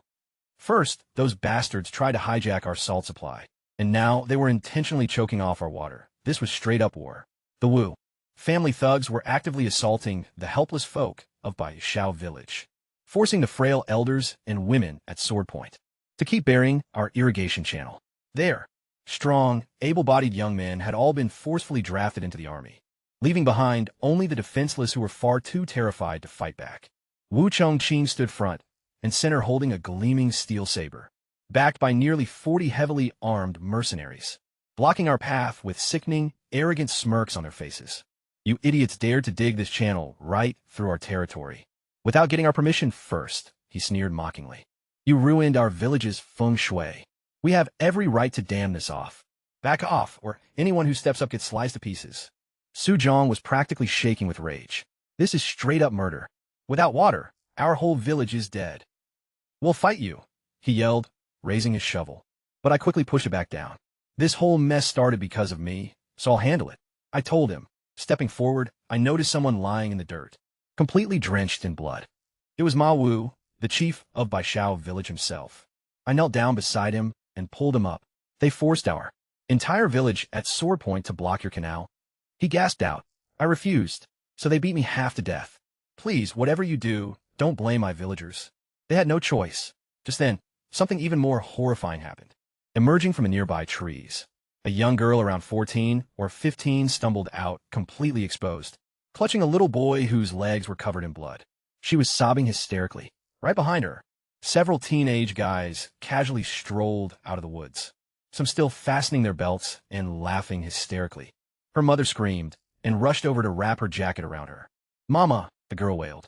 "Those monsters. They cut off my little brother's manhood, just for fun. They said they wanted to create the village's very first eunuch. Well, I tried to stop them. They pinned me down in the woods and took turns on me." Seeing both her children, one mutilated, the other brutally violated, the mother collapsed unconscious on the spot. And those young monsters? They didn't even try to run. They just sauntered over, casually talking about doing it all over again once the crowd cleared out, right there in front of everybody, without an ounce of shame. The Wu family guards just stood there like nothing was wrong. Wu Chongqing carelessly tossed a handful of copper coins at the weeping girl, telling her to shut up and go back home. Ma Wu spat out a mouthful of blood and screamed at the sky, "You demons! Ever since these monsters showed up, our village has turned into a living hell." Dashi's eyes went bloodshot as he tightly gripped his sword. "Brother Chun, I want to kill again." I firmly held his hand down on the hilt. I slowly stood up without uttering a single word, turned around, and started walking back toward our village. "What are we supposed to do?" Su Zhong asked in sheer desperation. Everyone stared at me, fully expecting me to lead the charge. "I give you all my word. Tomorrow, the water will be flowing again. For now, just go home." They were totally stunned. They had been bracing for a massive brawl, and they couldn't wrap their heads around why I was walking away. But I knew exactly what I was doing. Su Zhong looked at my retreating back, composed himself, and instructed everyone to follow me back. Behind us, the Wu family thugs burst into mocking laughter. And here I thought he was tough. Turns out he's just a spineless coward. Their taunts cut deep, making my people grit their teeth in pure frustration.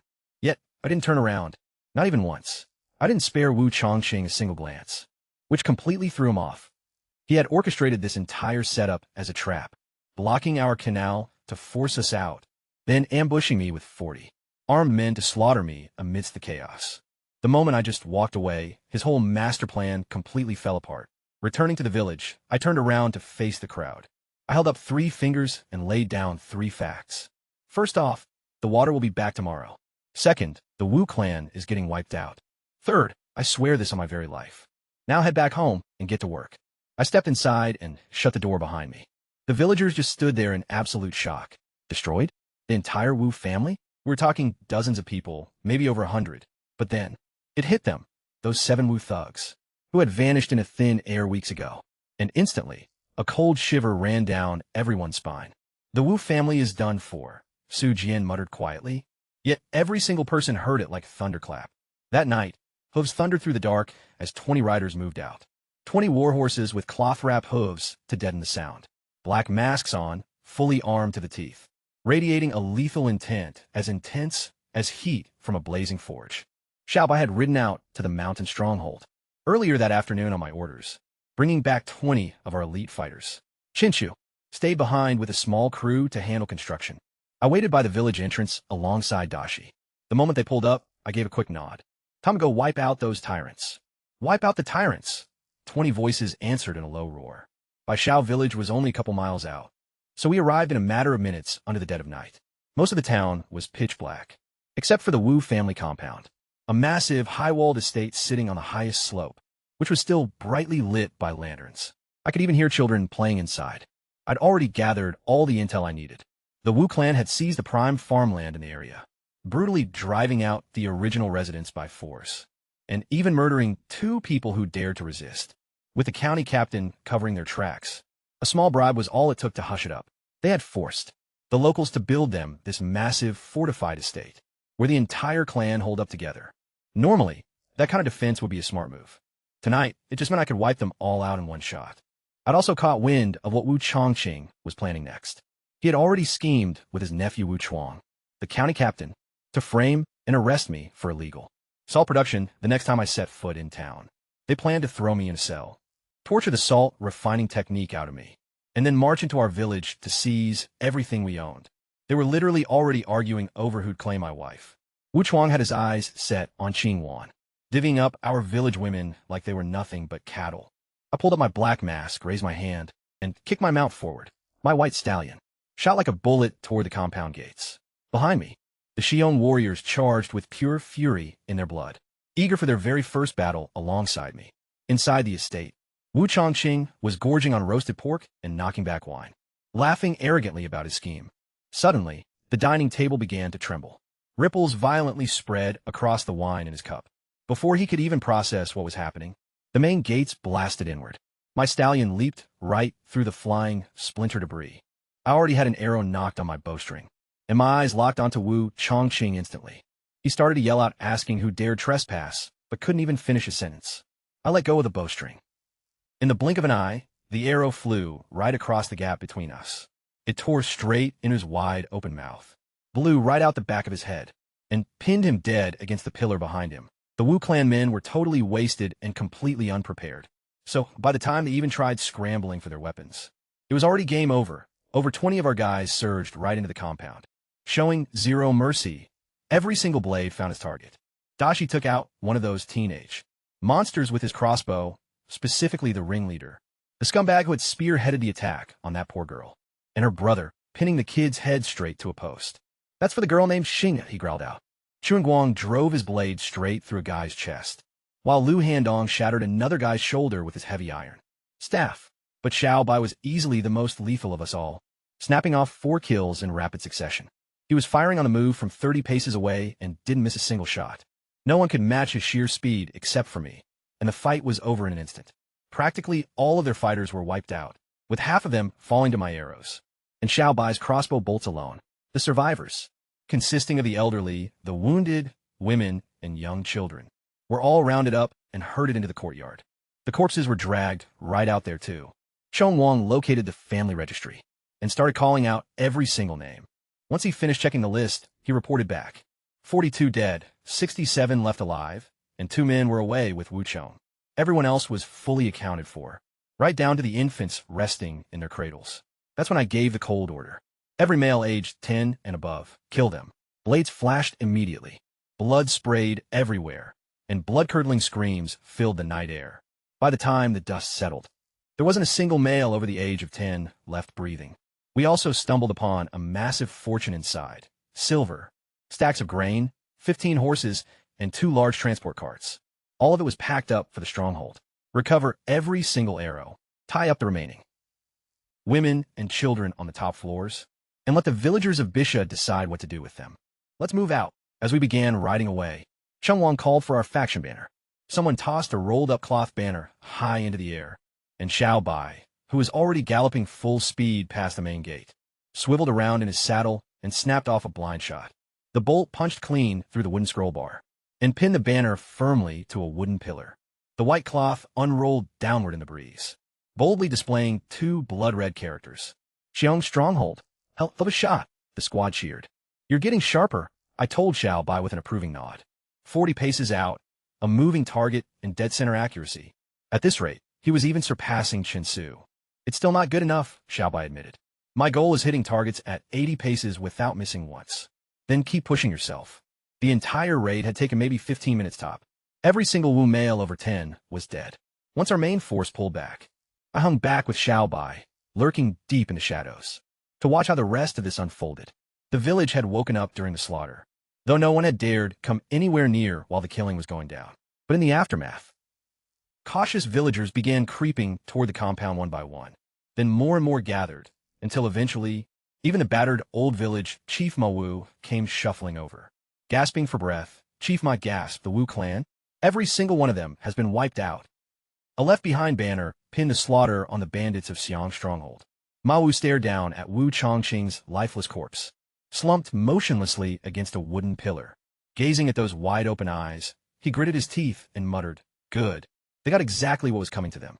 Just then, an elderly Wu matriarch bound up on the second floor, started barking arrogant demands at the crowd. "Ma Wu, cut us down right this second. Dispatch someone to the county seat immediately to fetch my grandson Chuang. Move it, you useless peasants." Even now, strung up from a wooden beam, with their men's slaughtered remains strewn across the floor below, these nobles honestly believed they could still boss everyone around. The rest of the Wu women chimed in as well, shrieking and hurling vile insults at the villagers. "Should we lower them down?" someone asked Ma Wu. "Oh, absolutely," he replied with a chilling smirk. He walked over and violently yanked the slip knot holding the rope. The old hag plummeted down from a height of over 10 feet, crashing heavily onto the hard ground. The brutal impact snapped both of her legs instantly. She shrieked in agony, pouring curses upon him. He towered over her with bloodshot eyes, spilling every last truth, how, while he was away fighting a war, her ruthless family had dragged his poor wife to their estate to work as a slave, forcing her into endless labor day and night without food, while their men repeatedly violated her. Now, his wife could barely even walk, robbed forever of the chance to carry children. His bloodline was erased, and it was all because of this vile woman. Grabbing a nearby sword, he cleaved her skull right open. Vengeance was finally served.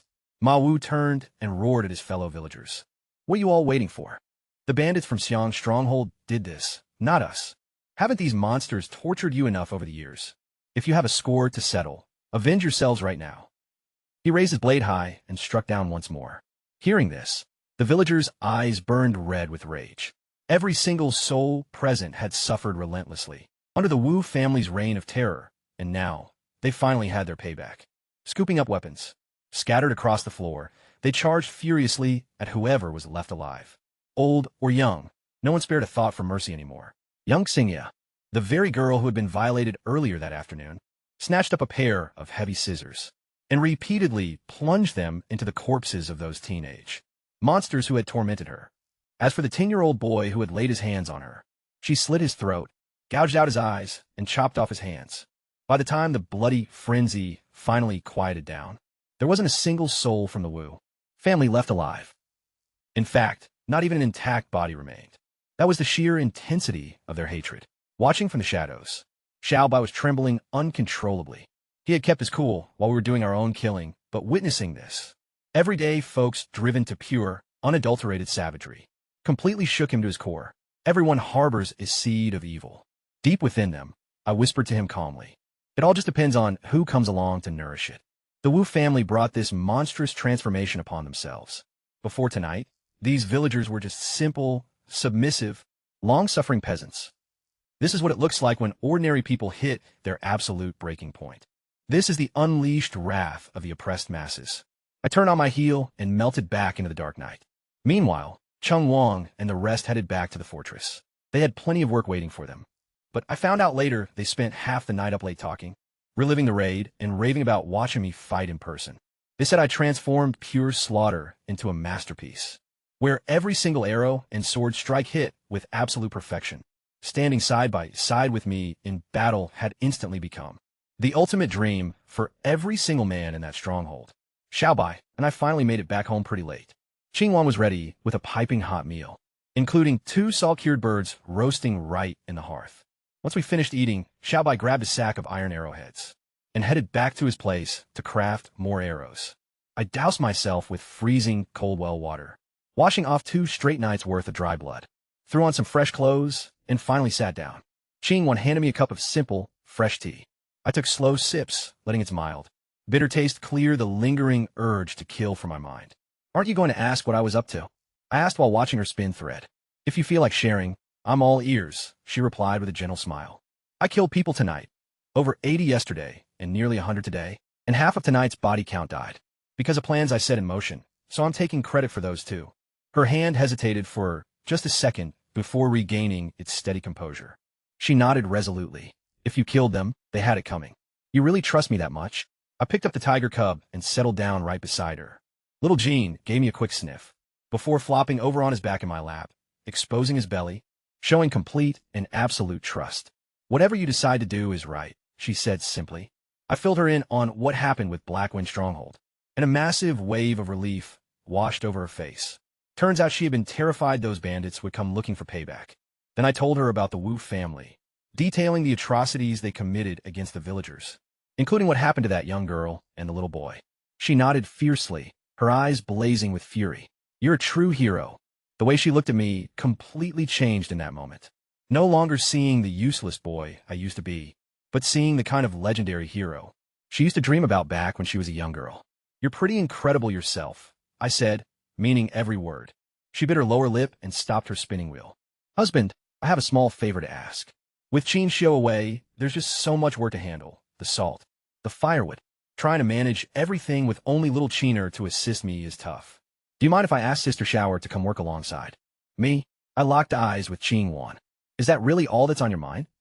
She immediately started rambling about how reliable and hardworking Shower was, until she caught me staring at her with a knowing smirk. Her face flushed bright red, and she hastily backtracked.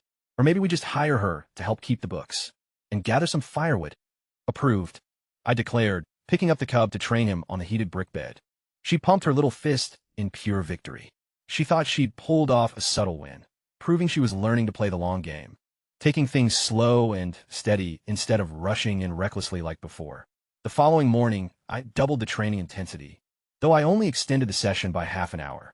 Deshur and Xiaobai showed up early as usual and gritted their teeth to power through it with me. By the time we wrapped up, they were collapsed flat on the dirt, completely paralyzed. As for me, I still had plenty of juice left in the tank to brew leopard bone soup and harvest fresh deer blood. They were absolutely stunned as the day got underway with the women reporting to work while the men ventured into the forest to gather firewood and sturdy branches like wild jujube and birch, which are ideal for crafting bows and arrow shafts. The villagers even turned down any payment for these materials, since we already had enough stashed away to produce hundreds of bows and thousands of arrows, all properly dried and seasoned. Meanwhile, I sat inside reading, though my mind was racing through complex problems. Sure, the coal mine was secured, but I still needed to construct a proper steel furnace, which meant sourcing specific coal and clay to make fire bricks. The local markets didn't carry them, and while I knew of deposits up in the northeast, they were just way too distant for now. On top of that, I needed skilled masons to actually build the furnace.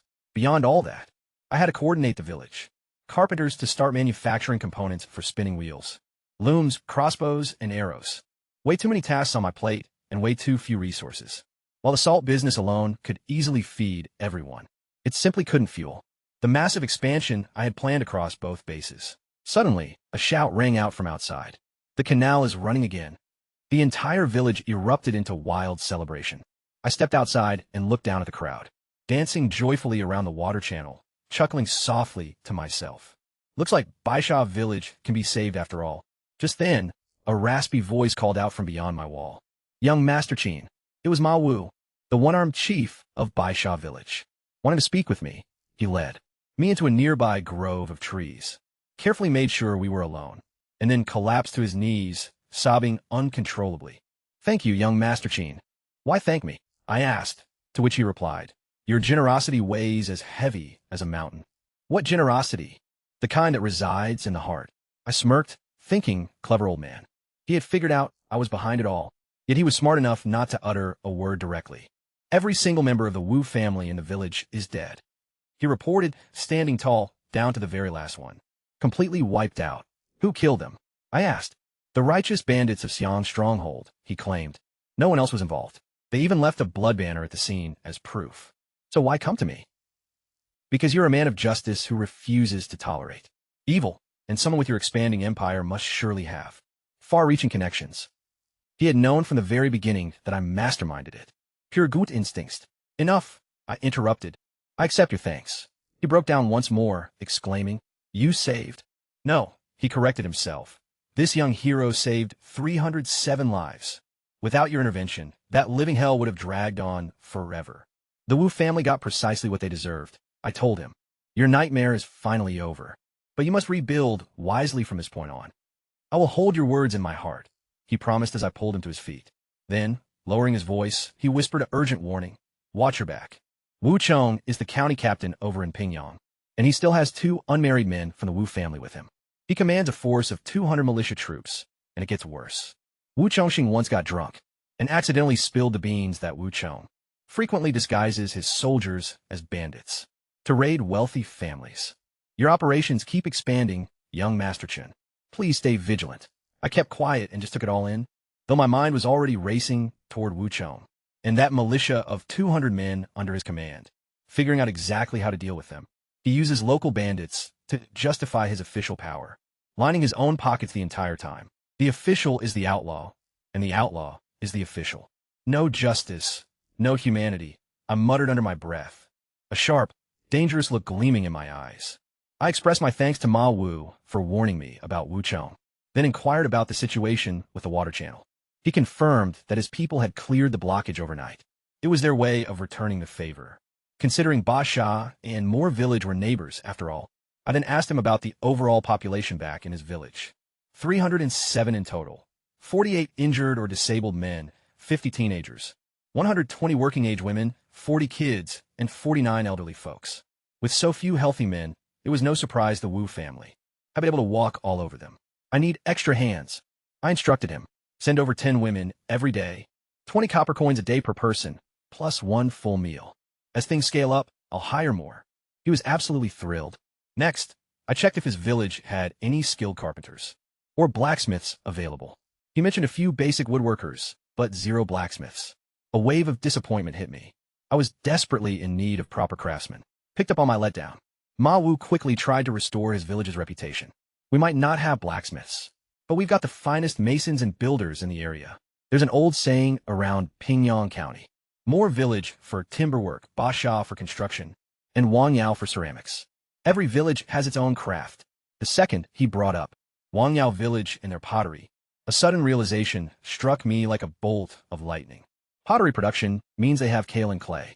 Kaolin clay is used to manufacture refractory fire bricks. Fire bricks are what you need to build steel smelting furnaces. And potters experienced in constructing kilns could easily build high-capacity blast furnaces if I gave them the right blueprints. Wangyao village was barely 20 li away. The solution to my absolute biggest bottleneck had been right under my nose the entire time. Noticing my face light up, Ma Wu began bragging about his people's building talents, even offering to renovate my home free of charge. Hold on, no, I interrupted. That's not where our focus needs to be right now. We need to fortify our defenses immediately. He looked confused at first, so I broke the reality down for him. Wu Chong, the county commander who operates as part official and part warlord, just had his entire family wiped out, even though he shifted the blame onto the bandits of Shang's stronghold. That cover story might fool the local court, but it won't fool Wu Chong. He's ruthless and completely unhinged. He could easily disguise his men as local bandits and raid both our villages for payback and loot. The color completely drained from Ah Wu's face, and cold sweat broke out on his forehead as reality hit him. We have to make preparations right this second, I stated. This impacts over 600 or 700 lives across both our settlements. Gulfich Suhyun. The three of us need to map out a plan. He gave a firm nod and rushed off. Heading inside, I was weighing our next strategic moves when I looked up and spotted Suzayawer, standing right by the doorway. She was overseeing the firewood collection while Chin Chu was away, meticulously logging the records and handling the payouts, getting the job done effectively, when she suddenly turned around and caught me staring right at her. A deep blush flushed over her cheeks, and all at once, she had no idea what to do with her hands. I felt a slight thrill rush through me. The old Li Chun used to simp over this girl nonstop, without ever making an inch of progress. But now, the tables had completely turned. I strolled over to her. Xiaoer, thanks a lot for lending a hand. You'll get paid properly for this, don't worry. Up close, it was clear as day why everyone considered her the most gorgeous woman in all 3 neighboring villages along the Dragon River. Even wrapped in rough, home-woven clothes, there was no hiding her breathtaking figure. Graceful, slender curves, a waist so tiny you could wrap a single hand around it, and long legs, all without a single drop of makeup on. Yet under my gaze, she was as breathtaking as a peach blossom in bloom. She grew even more flustered, nervously fumbling through the ledgers, until she could barely process what she was doing anymore. I'm really not doing this for money. Xiaoer stammered out, her face burning bright red. We'd grown up side by side in the very same village, even sharing blankets as little kids. Yet right now, she couldn't even make eye contact with me. Her heart was racing so hard and loud that I could practically hear it beating. I simply offered a smirk and stayed silent, summoning every last drop of her courage. She finally spoke up in a tiny, quavering voice. I've actually had feelings for you for a really long time, and I want to marry into your household. My parents used to write you off as a good-for-nothing, but you've completely turned yourself around now. Do you still like me? I don't need much at all, and I swear I'll treat Wanner like real family. I'd never mistreat her.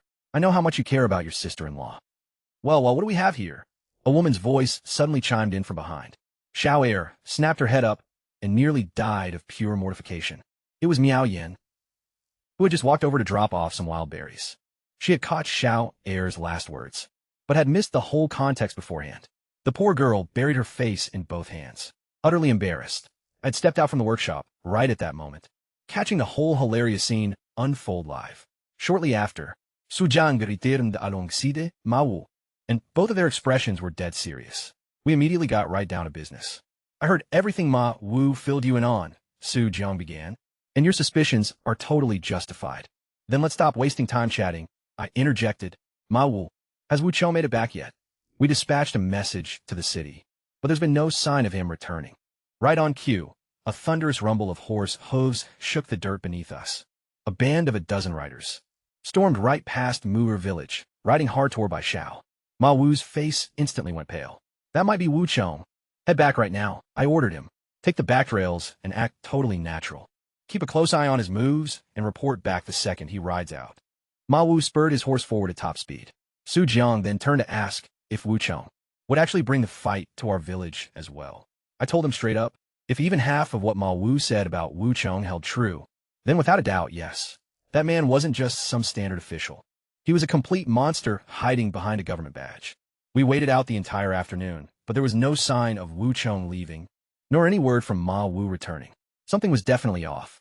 Just as I was preparing to ride out to Bai Xiao village myself, the heavy beat of hooves shattered the silence once again. A dozen horses came charging back down the dirt path, and the lead rider pulled up right at our village entrance and glanced up the hillside, directly toward my place while I stood in the yard, locking eyes with him. Even from that distance, I recognized Wu Chuan instantly. He silently sized up my home for a few seconds before spurring his horse and riding away. I watched the dust cloud fade into the air, my expression darkening. Was that Wu Chou? Su Jiang asked softly right beside me. Yeah, I replied, pausing for a moment, before reality hit me like a bolt of lightning. Uncle Su, they're planning to slaughter the entire village and loot everything. Bai Xiao village is in serious danger, and we're going to get dragged into the carnage tonight. Tonight, let's head over and check on Bai Xiao right now. Dashi and Xiao Bai already had the horses prepped and ready, so we pushed them hard toward Bai Xiao village. Before we even made it to the outskirts, the air was filled with desperate crying and cursing. Inside, Villagers were slumped in their doorways, bleeding and groaning in pain. Ma Wu limped over to us, leaning heavily on his wife. His face was brutally swollen, his clothes shredded and soaked in blood, with nasty lash marks across his neck. Wu Cheng rounded up the whole town and grilled everyone. He explained bitterly. When no one confessed, he snapped and ordered his men to beat every single one of us half to death. He only held back from killing us out in the open, because his official title barely kept him in line. Ma Wu, I said, my tone deadly serious. Your village is about to face total annihilation tonight. What? But it was the Xiang stronghold bandits who wiped out his family. We have absolutely nothing to do with that. Besides, he already beat us black and blue today. If you were dealing with a sane human being, that logic would make sense. But Wu Cheng isn't human. He's a complete monster. Su Zhang asked me how I could be so sure it was happening tonight. When dozens of people in a prominent family get slaughtered like that, word is bound to reach the provincial government. I broke it down for Su Zhang and Ma Wu. Normally, they'd dispatch actual imperial troops to hunt down the Xiang stronghold, but they'd launch a full investigation first, and it wouldn't take them long to figure out. The corrupt Wu family got exactly what they deserved. Right now, with all the chaos and military pressure at the northern Goose Pass, the officials won't bother wasting troops over something petty like this. So Wu Cheng needs to escalate this into a massive catastrophe. He needs a body count, a huge pile of dead villagers to force the province's hand. He'll have his private militia dress up as bloodthirsty bandits and massacre everyone in both Bai Shao and Muir villages, with 2 entire communities completely wiped off the map. The provincial leaders will have no choice but to send in the military. And in the process, he gets his revenge, cleans us out of every last cent, and probably captures me alive to extract my refined salt formula. Su Zhang's eyes widened in horror as the terrifying logic set in. And it has to be done tonight before anyone can intervene. Ma Wu turned deathly pale. What are we supposed to do? Evacuate every single person from Bai Shao over to Muir village immediately. Right now, you've got 1 hour. Move. Ma Wu moved with insane speed. Within an hour, all 307 residents from Bai Shao showed up at our gates, hauling every single item they owned. I call an emergency meeting with the leaders from both villages in my house, and the atmosphere was deadly tense. I briefly thought about sending Xiao Bai to call in reinforcements from Xiang stronghold fighters, but quickly shut that idea down. It would raise way too much suspicion if they showed up again so soon. Plus, they were already completely wiped out from fighting 2 brutal battles back-to-back. And worst of all, time was completely running out. Wu Cheng had already departed late that afternoon, meaning even if someone made it to the fortress and rode all the way back, we'd already be dead in the water. So this was on me. I had to lead 600 villagers, just everyday folks, against a heavily trained militia. I laid out 3 strict orders. First, evacuate every elderly person, woman, and child deep into the mountains. We needed to go into this fight with 0 distractions. Second, every single guy between 15 and 50 needs to line up right now so I can size up our forces, along with 30 tough female volunteers. Third, the battle strategy.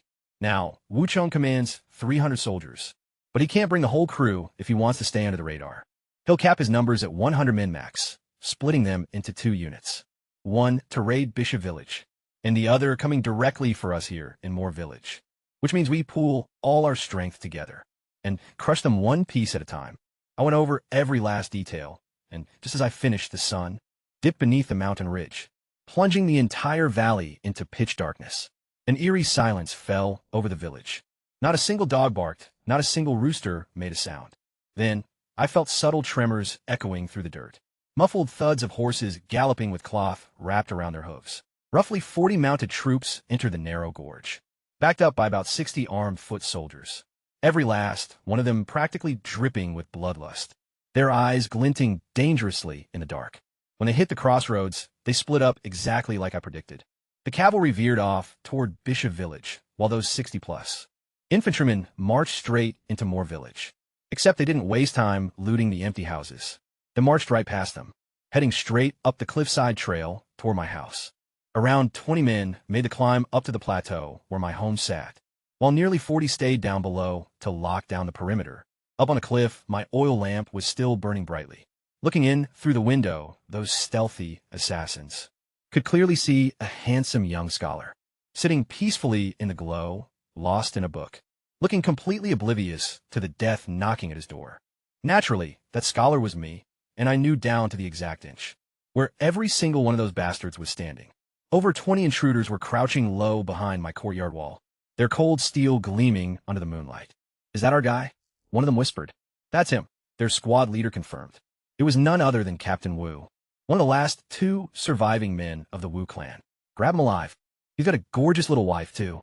We take the captives, haul off the loot, and then we slaughter every last soul in this village. Bagging 1 weak scholar is child's play, but better safe than sorry. Make it quick." A dozen men leaped over the wall and slunk right up to my window. Peeking inside, they caught me casually reading by the lamp, lightly tapping my desk to the rhythm of a poem I was reciting out loud. "Slay 100 enemy troops in stride, with blood dripping off the blade so red. These fools don't recognize a true hero's face. They only wonder who left them dead." Right then, I turned toward the window with a smirk. "So, gentlemen, aren't you going to ask for my name?" They froze in shock. "We've been spotted. Who gives a damn about your name?" "Tie his ass up," the leader barked, springing to his feet. "Well, I'll tell you anyway. The name's Li Chun." I yanked a hidden trigger rope in my hand, and the ground directly beneath their feet blew sky high. My entire courtyard had been completely dug out and concealed with trapdoors, so, with a single pull, every single one of them plummeted into a massive pit, packed to the brim with razor-sharp wooden stakes. Not a single person survived. They were impaled like meat on skewers. "Never gets old," I muttered as I stood up. Classic pit traps always deliver, so I slung on my bow and quiver, grabbed my crossbow in my left hand, drew my blade with my right, and stepped out onto the narrow strip of dirt I'd left as a walkway, while right beneath me, the pit was an absolute massacre of blood and agony. I didn't even bother looking down, calling out, "Welcome, guests. Why don't you come out so we can get properly acquainted?" Into the pitch-black darkness. Captain Wu still had about 12 men standing outside, and he screamed at them to charge me all at once. I jammed my sword straight into the ground, in my crossbow, and pulled the trigger. The bolt pierced right through the first guy, and kept going straight into the guy behind him, sending them both tumbling into the pit. I tossed the crossbow aside and lunged forward with my blade.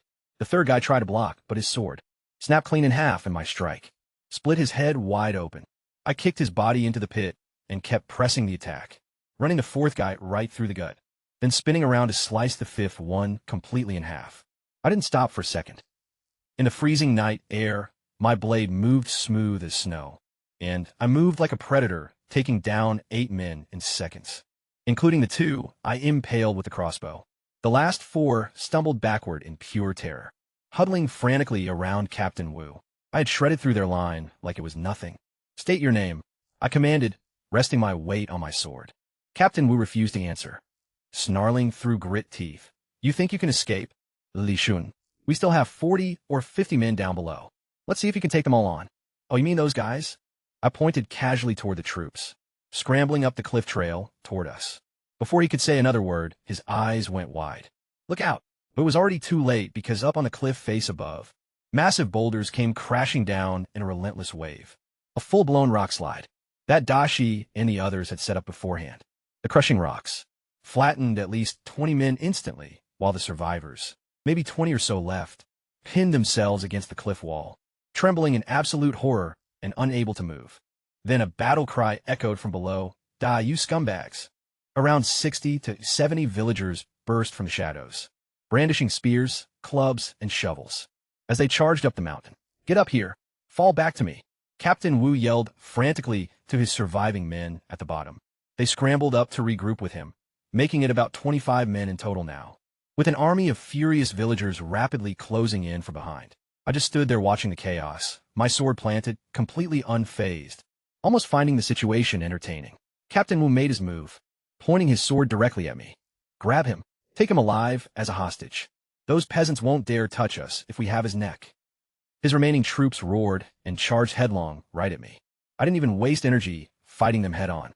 I simply stepped back onto the narrow dirt path, stretching over the pit, pulled back my bow, and notched a single arrow. The guy up front plunged headfirst, landing straight onto the sharp wooden stakes below. Seeing I had both a longbow and a crossbow, the rest instantly lost their minds in panic. Not a single one of them dared to step onto that narrow strip of land toward me. I calmly picked up my crossbow, loaded a bolt without rushing, and locked my aim. They immediately hit the ground in absolute terror. Utterly pathetic. Wasting a kill on you guys would just dirty my hands. I lowered my weapon, realizing they weren't even worth wasting a single bolt on. Fall back into the mountains. Captain Wu leapt to his feet and bolted straight for the tree line. My arrow caught him right in the gut, burying itself half a foot deep into his flesh. He instantly collapsed to the ground, and just as he did, a voice echoed from the shadows ahead. This path is officially closed. Xiao Bai stepped out into the moonlight, his crossbow already raised and ready. Dashi stood right beside him with his sword gleaming, and right behind them stood around 40 to 50 angry villagers, armed with every farm tool and improvised weapon they could lay their hands on.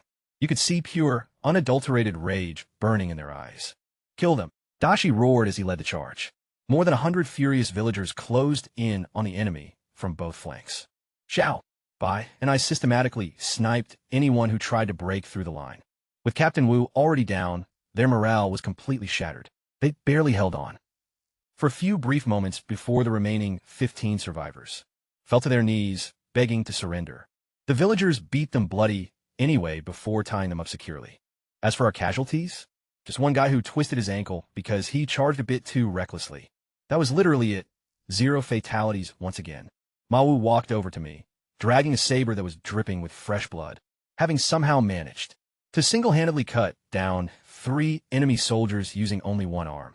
He flashed me a big thumbs up and said, "You predicted every single move. You literally turned a bunch of untrained farmers into a lethal fighting force and totally wiped them out. That was unreal. Hold the praise." I replied coldly. There's still around 40 enemy cavalry troops unaccounted for. Those guys are the real threat.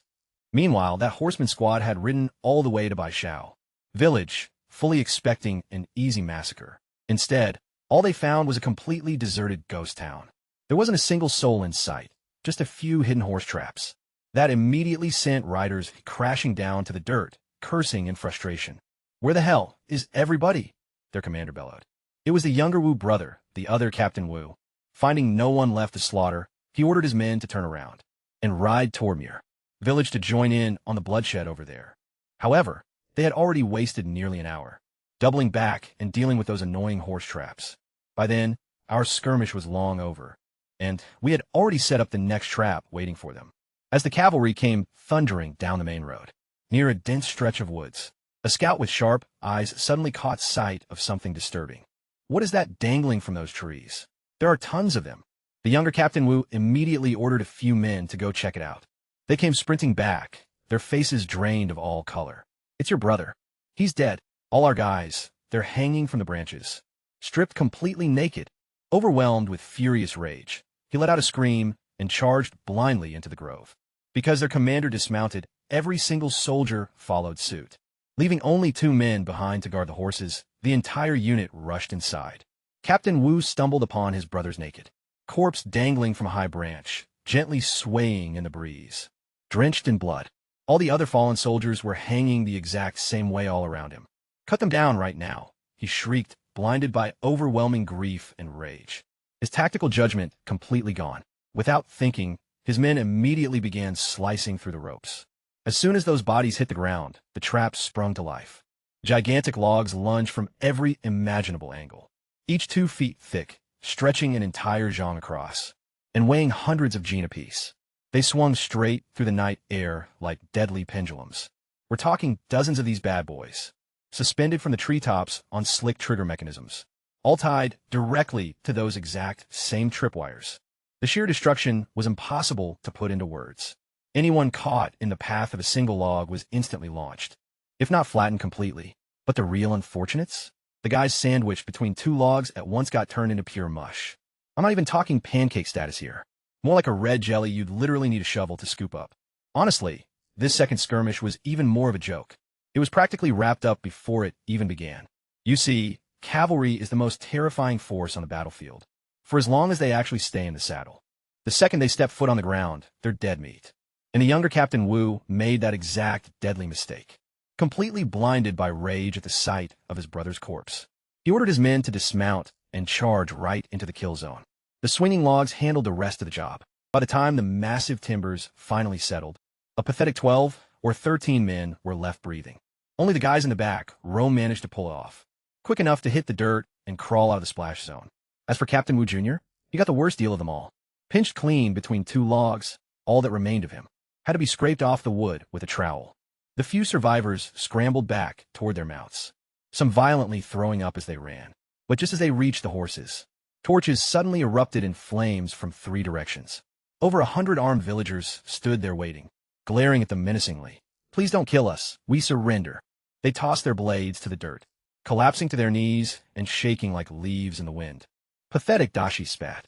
He'd been getting himself all hyped up for a real clash. And both fights were over before he even got his blood pumping.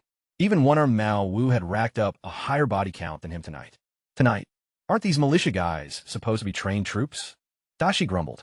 They're a bigger joke than common bandits. We're dealing with Brother Chen's tactics. It wouldn't even matter if elite Imperial Guard showed up, Xiaobai noted. He could wipe out the northern barbarians the exact same way. Mao Wu stared at me, gulping as he tried to process everything. Covert pit traps, falling boulders, corpse baiting, multi-stage ambushes, and pendulum logs. This was practically a full-scale tactical operation. I used to see top generals attempt strategies like this in the army, but not a single one of them could execute it as flawlessly as you just did. So, what's the takeaway from tonight? I asked Dashi while checking over our newly acquired horses. Digging pits, dropping rocks, hanging corpses, and swinging big logs, he beamed proudly. Xiaobai shot him a sharp look. That's not what he's asking, idiot. Go on, tell him. I gestured Xiaobai. Never underestimate your enemy. The easier a battle seems, the more cautious you need to be. And the moment the enemy tries to push your buttons, that's when you must keep the coolest head. Spot on. Now move it. Go haul those bodies away. Dashi slunk over to Xiaobai moments later, pouting like a child. Quit brown-nosing in front of Brother Chun. You're making me look like a fool. Then start turning those gears in your head. Are you saying I'm stupid? Look at that. You're already catching on. Here's the final body count. 106 hostiles rode in, 76 wiped out, and 30 taken alive. 10 of them ended up severely injured, while 20 surrendered early enough to stay in one piece. Both of their squad leaders were dead. The older captain took an arrow and a bludgeon right to the skull, and the younger one got smashed between 2 falling logs. On our side, not a single death, and only 3 minor injuries. One guy sprained his wrist while trying to pry a massive rock loose. Another accidentally knocked out his own front teeth swinging a club. And then there was that same unlucky guy from our very first battle, who twisted his ankle while charging forward. Naturally, everyone burst out laughing at him again. 0 casualties against 106 heavily armed men. Mao Wu, who had actually served 3 full years in the military, couldn't stop shaking his head in absolute disbelief. Zhou Dahi slapped him on the shoulder and grinned wide. Brother Qin isn't just a tactical god on the battlefield. He's a complete mastermind off it too. Stick with him, and you'll witness stuff that'll drop your jaw straight to the floor. As for the spoils of war, they were massive. We scored 46 warhorses bearing official military brands, and all of them were top-tier quality. When combined with the horses we took from Blackwind Stronghold, Xiang Stronghold, and the Wu family estate, our herd officially surpassed 100 mounts. That was essentially a miniature cavalry force, more than enough to instantly flip the scales of any local battle. We also stripped over 150 swords and sabers off the bodies, though unfortunately, there were no bows. They hadn't even bothered bringing long-range weapons against a bunch of simple villagers. On top of that, we snagged nearly 500 taels of silver right out of their pockets. Tacked that onto the 20,000 taels we had already plundered from the Wu family manor. And we were practically sitting on a mountain of wealth. What should we do with all these captives? Su Zhang asked. Tie them up tight and toss them onto the supply carts. I ordered. Xiaobai and Dashi, haul them back to the stronghold tonight. Starting now, they dig coal. Every single bandit and criminal we took alive was going to work the mines as forced hard labor. I felt absolutely zero pity for these scum, and I had just established a brand new golden rule for myself. Never execute prisoners if you can put them to work instead. It saves money, it saves effort, and it saves valuable manpower. All it costs us is a few extra gene of cheap grain. Meanwhile, the evacuated villagers were all making their way back down from the mountains, guided by the glowing torchlight. Mao Wu led every single person from Baishao village, all 307 of them, to fall to their knees before me, sobbing in gratitude. You saved all our lives. We don't even know how to begin repaying this debt. I quickly pulled Mao Wu back up to his feet. We're neighbors, practically family. There's no need for formal talk like that. They even wanted to erect a shrine in my honor. But I immediately shot it down, telling them I was way too young for that kind of stuff. Doing that would probably jinx my lifespan rather than bless it. Then, my expression turned dead serious. Tonight proved a critical point to me. We're in the middle of a famine. There's a massive war raging up north, and nobody knows when the chaos might spill over to us. We desperately need proper military defenses. If we had been fully fortified tonight, even a massive army of bandits wouldn't have been able to lay a finger on us. Just give us the order and tell us what to build, Manhwa declared, and everyone shouted in agreement. First, we burned the enemy corpses to prevent disease from spreading. By daybreak, the prisoners were already being marched straight to the coal mines. Dashi and Xiao. I had already completed the full round trip back to our main stronghold, returning with full cartloads of fresh coal, while hauling back the captured warhorses along with 20,000 jin of grain. And that was just what we seized from the Wu family estate alone. In total, we had confiscated 2 won, a huge stash of silver ingots, and 30,000 jin of stockpiled grain. The exact loot gathered from years of bleeding the local peasants dry. Bright and early the next morning, I made room for 10 job openings for the women from Bishop Village. The pay was set at 20 copper coins a day, plus a free meal, which was admittedly lower than what Muir Village made. Yet they were still beyond grateful just to get the opportunity. Next, I called a meeting with Mao Wu and Su Jiang so we could tackle our most critical objective. Guys, we need to construct a heavily fortified gate right at the gorge entrance. I explained, that tiny mountain pass is the sole way in, and if we lock it down completely, nearly 1,000 people living across Muir, Visha, and Wangya behind us will be totally protected. Without that wall, a single bandit raid could wipe us all out. We've actually considered that before, Mao let out a sigh. The problem is packed mud walls crumble instantly, and building proper brick walls requires kiln-baked bricks that take way more manpower than we can pull off. We're not going to use traditional blue bricks, I told them. We'll make red bricks instead. They're far easier, quicker, much cheaper, and just as durable. We can build the kiln and the defensive wall simultaneously, giving us a timeline of 1 month max. Hell, after that, we could even rebuild all the homes in the village. Red bricks? Neither of them had ever heard of a concept like that. I assured them I had picked up the technique from some traveling merchants back in town, and I pulled out a piece of paper containing the step-by-step process. Su Jiang instantly snatched the paper before anyone else could catch a glimpse, hugging it tightly to his chest as if it were pure gold. Who on earth are you trying to hide that from? Everyone standing in this room is family. Mao Wu blurted out in frustration. This information needs to strictly stay between a select few. If this secret formula leaks out and messes up our plans, I'm holding you personally accountable. Su Jiang barked right back. I just stood there letting them bicker, knowing both of their hearts were in the exact right place. Rally every single able-bodied man to construct the kiln and start firing those bricks right away. I ordered. I'll cover all the food supplies throughout the entire build. However, both of them shut that idea down instantly. This wall is meant to protect all of us, not just your house. We're not freeloading off your food rations anymore. We'll pack our own meals. That was my cue to drop the real master plan I'd been setting up all along. There's a third village situated further up the mountains. Wangya Village. They rely on this exact same gorge entrance. So we should bring them into the loop. They need to pull their own weight, too. Everyone voiced their agreement. But deep down, my grand vision extended way past a simple perimeter wall. You see, Wangya Village specialized in making pottery. Pottery meant they had access to kale and clay. Kale and clay meant we could manufacture fire bricks. Fire bricks meant I could construct a steel smelting furnace. And skilled potters who knew how to build kilns could easily be trained to construct blast furnaces. Wangya Village, I smirked to myself. You better not disappoint me. I rode out toward Wangya Village accompanied by Su Jiang to lay out our defense plan for the gorge.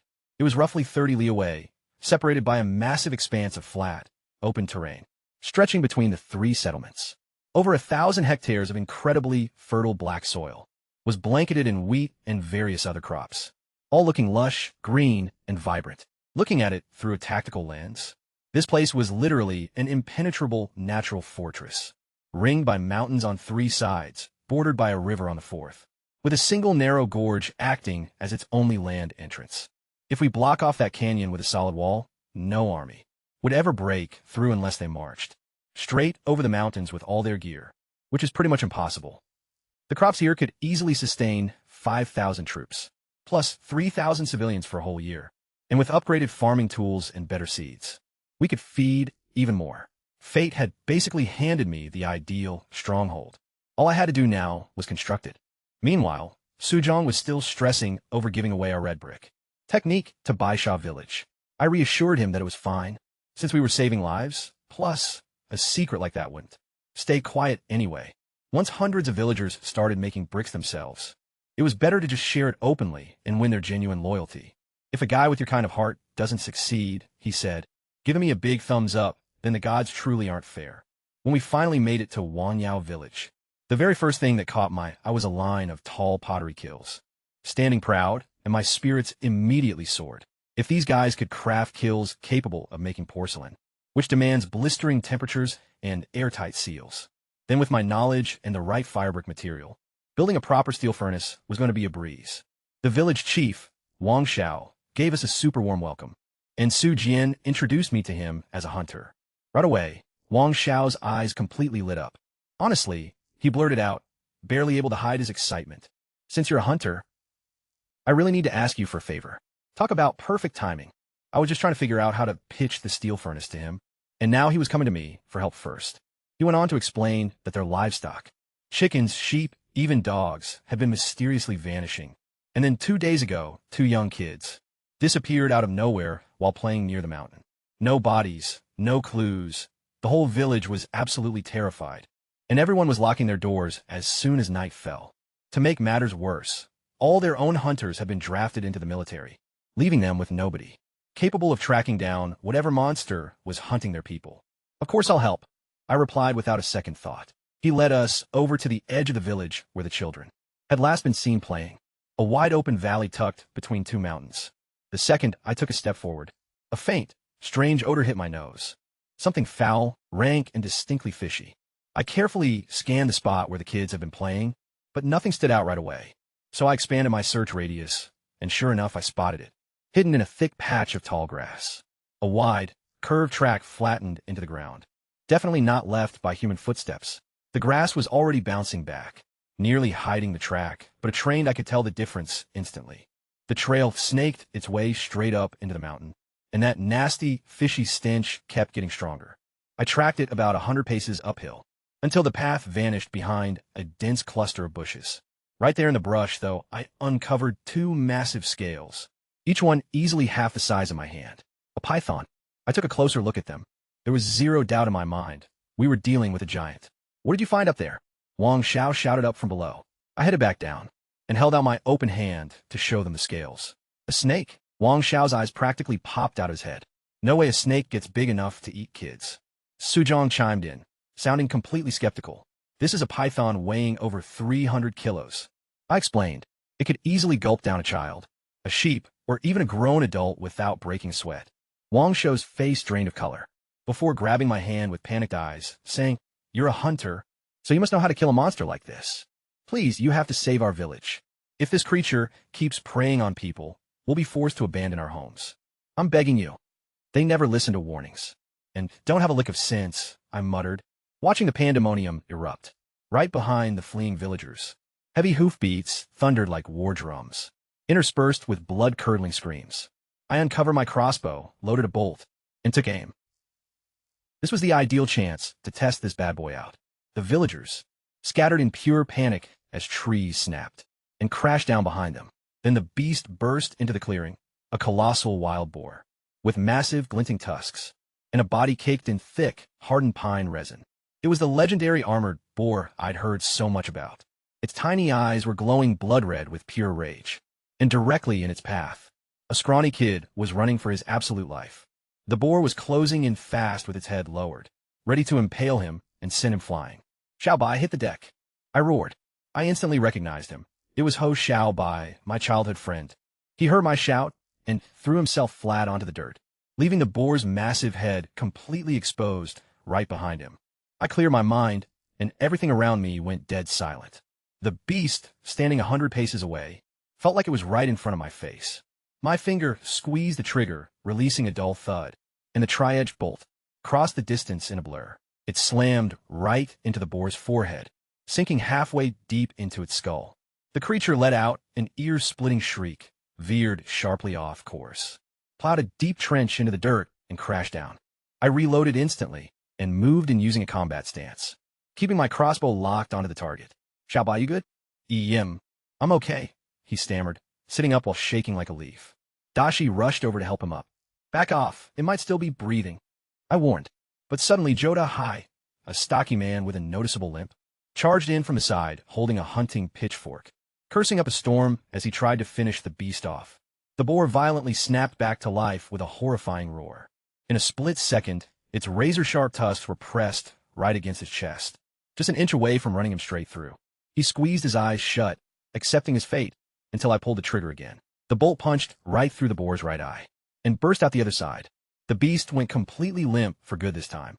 Zodahai opened his eyes, staring in shock at the bolt lodged through the boar's head, then looked over at me, standing there with my crossbow ready. He couldn't even process it. From 180 paces out, one shot dead center through the forehead, and another straight through the eye. The gathered villagers began whispering in utter awe. They were literally calling me an arrow god, the rarest kind of marksman, a 1 in a 10,000 prodigy. Joda Hai dropped down to his knees to express his gratitude, but I caught it before his knees hit the dirt. We're all from the same village here. Looking out for each other is just what we do. Su Zhang immediately took charge, ordering everyone to tend to the injured, and haul the massive boar back to the village. Then he made a loud announcement. This beast is Li Chen's kill, so belongs entirely to him. Does anyone disagree? Of course not. The man just saved all our lives. Who'd actually dare steal his kill? Anyone trying to pull that isn't a real man at all. Every single villager was in full agreement. Hold on, I actually object, I said, making everyone instantly freeze. They all just stared at me, totally bewildered. What are you talking about? Su Zhang asked. Look, everyone here helped flush out this boar, I explained. I just happened to land in the right spot, at the exact right moment. Credit for this catch belongs to the entire village, which means the beast belongs to all of us. That's absolute total nonsense. Su Zhang fired right back. What do you mean right place, right time? We all witnessed those two insane shots from 180 paces away. One straight through the skull, another through the eye. Meanwhile, we were acting like total fools, thinking we struck gold by snagging 2 little piglets, only to end up drawing out their enraged mother. You could have taken this beast down all by yourself. It's yours, period. And if you keep turning it down, you're straight up insulting every man standing here. The rest of the villagers loudly backed him up. Seeing that nobody was going to let me hand it over, I surrendered. Fine, I said. If this kill is truly mine, then I get to decide what to do with it, right? Of course. Then haul it down a mountain and share the meat with every single home. Complete stunned silence fell over the crowd. A monster like that could easily fetch 40 or 50 strings of cash at the market. Su Zhang tried to push back again, but I immediately cut him off. My mind is set. You handle dividing up the meat. I'm only taking the bones, since I actually have a use for them. He stared at me silently for a long moment before giving a heavy nod. Turning back to the gathered crowd, he gave a passionate speech, reminding them just how long it had been since anyone had tasted real meat, recalling the brutal 2 years of relentless drought and starvation, and emphasizing how I was freely giving away a small fortune in pork, while keeping nothing for myself but the carcass bones. If any man here ever shows disrespect to Li Chun again, I'll personally settle the score with him myself. Jodai, the very man I had just snatched from the boar's deadly tusks, piped up first. Anyone who dares look down on Brother Chun isn't even human. The entire crowd erupted into a roaring agreement. The way they were looking at me had transformed completely. No trace of disdain left, only deep respect and pure gratitude. Watching this, I quietly realized something crucial. These folks were genuinely good people, honest, thankful, and definitely worth building a future alongside. Then, a practical concern popped into my head. Uncle Su, I said, I'm turning 20 pretty soon, and the army is currently recruiting men for Northern Goose Pass. I'd really prefer not to get shipped off to the front lines as mindless cannon fodder. So if anyone asks around about this boar, just tell him I got lucky with a total blind shot. He let out a hearty laugh and clapped me firmly on the shoulder. Don't you worry, son. Everyone here will guard your secret with their lives. 100%, the other men chimed in with broad grins. We all saw what happened. Brother Chun just blindly shot into the dark and struck pure luck. I thanked them all, reclaimed my arrows from the boar's carcass, and headed further up the mountain to keep hunting.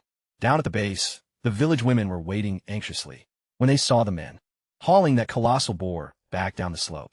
Easily weighing over 500 caddies, they completely lost it, screaming with pure joy.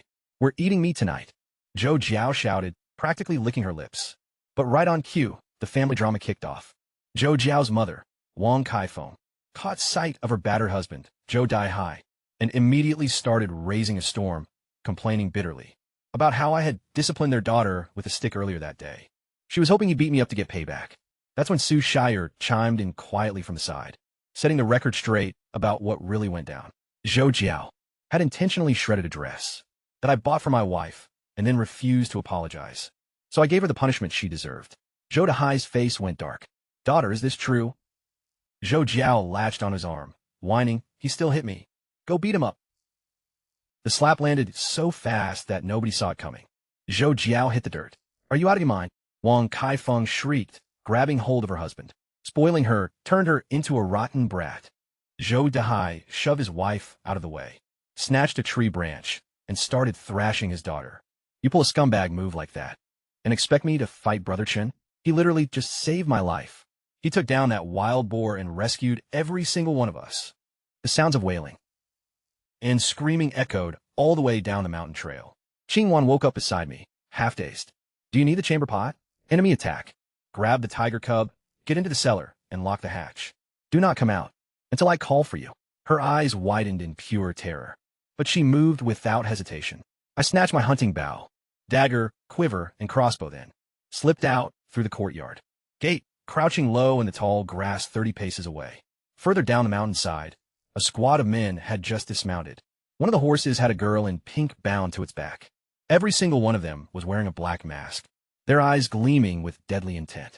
Second chief, that guy named Li Chun lives right up on that ridge. A skinny guy reported. I've confirmed it. He's almost certainly the one who killed Brother Guang and the rest. Guang's brother vanished right near his doorstep. Guang went into the county town, digging for info, and bumped into this kid. They both headed to town at the exact same time. Yet only Li Chun made it back alive. Zhang Guang and 3 men got wiped out by some random farmer. The second chief sneered. I'll squash him like a bug. Leave 1 man behind to guard the girl. The rest of you on me. 8 of them crept up the mountain with drawn swords, their blades flashing silver under the moonlight. The night vision I possessed from my past life was still razor sharp, if not even better. In the dim moonlight, I could spot everything, within 60 paces as clearly as if it were broad daylight. They finally reached my courtyard. The backside was a sheer cliff, meaning they could only push from the front. 5 of them went over the side walls, while 3 breached through the front gate. The mother dog inside immediately started barking. Damn it, a dog. Pick up the pace, the leader hissed. I started counting down silently in my head. 3, 2, 1. 3 blood-curdling screams echoed out at once. The guys who had vaulted over the walls had plunged straight into my hidden pit traps, getting impaled on sharpened wooden stakes. I popped up instantly and let fly 3 arrows in rapid succession from my hunting bow. All 3 hit their targets, sending the men at the gate crashing down in agony. My arms felt a slight burn. Pulling 3 full draws back-to-back was still pretty grueling, even though I could push it to 6 nowadays. Knowing I had to conserve some strength, I grabbed my crossbow and charged straight into the fray. A lone survivor was scrambling back over the wall, trying to escape. My dog was latched onto his pant leg, slowing him down enough that he barely made it over, but I was already 10 steps ahead of him. A single crossbow bolt pinned his thigh straight to the wall. He slid right down and landed throat first onto his own fallen blade, killing him instantly. I was hoping to keep him alive for interrogation. Talk about bad luck. I scanned the yard.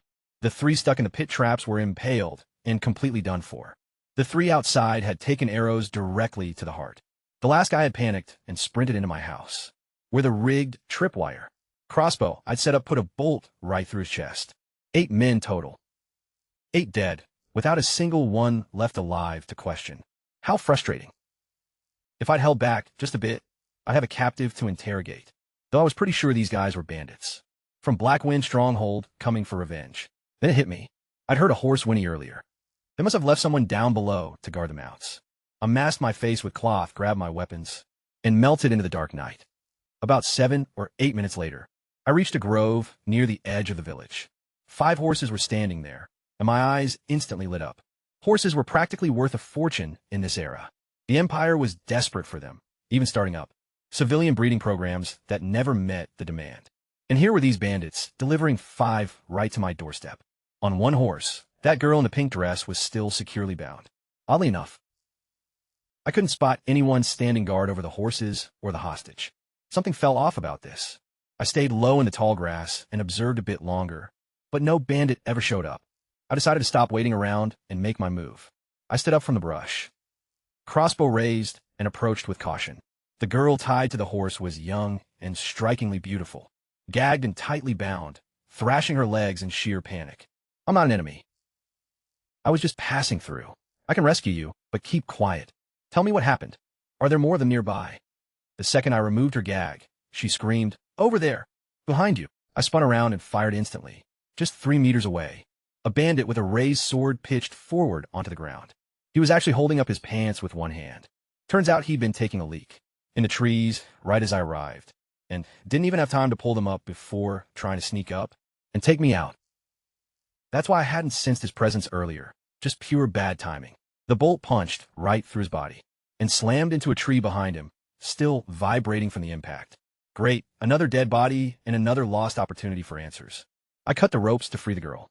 There was something oddly familiar about her face, even though I knew for a fact we'd never met before. "Thank you for saving my life.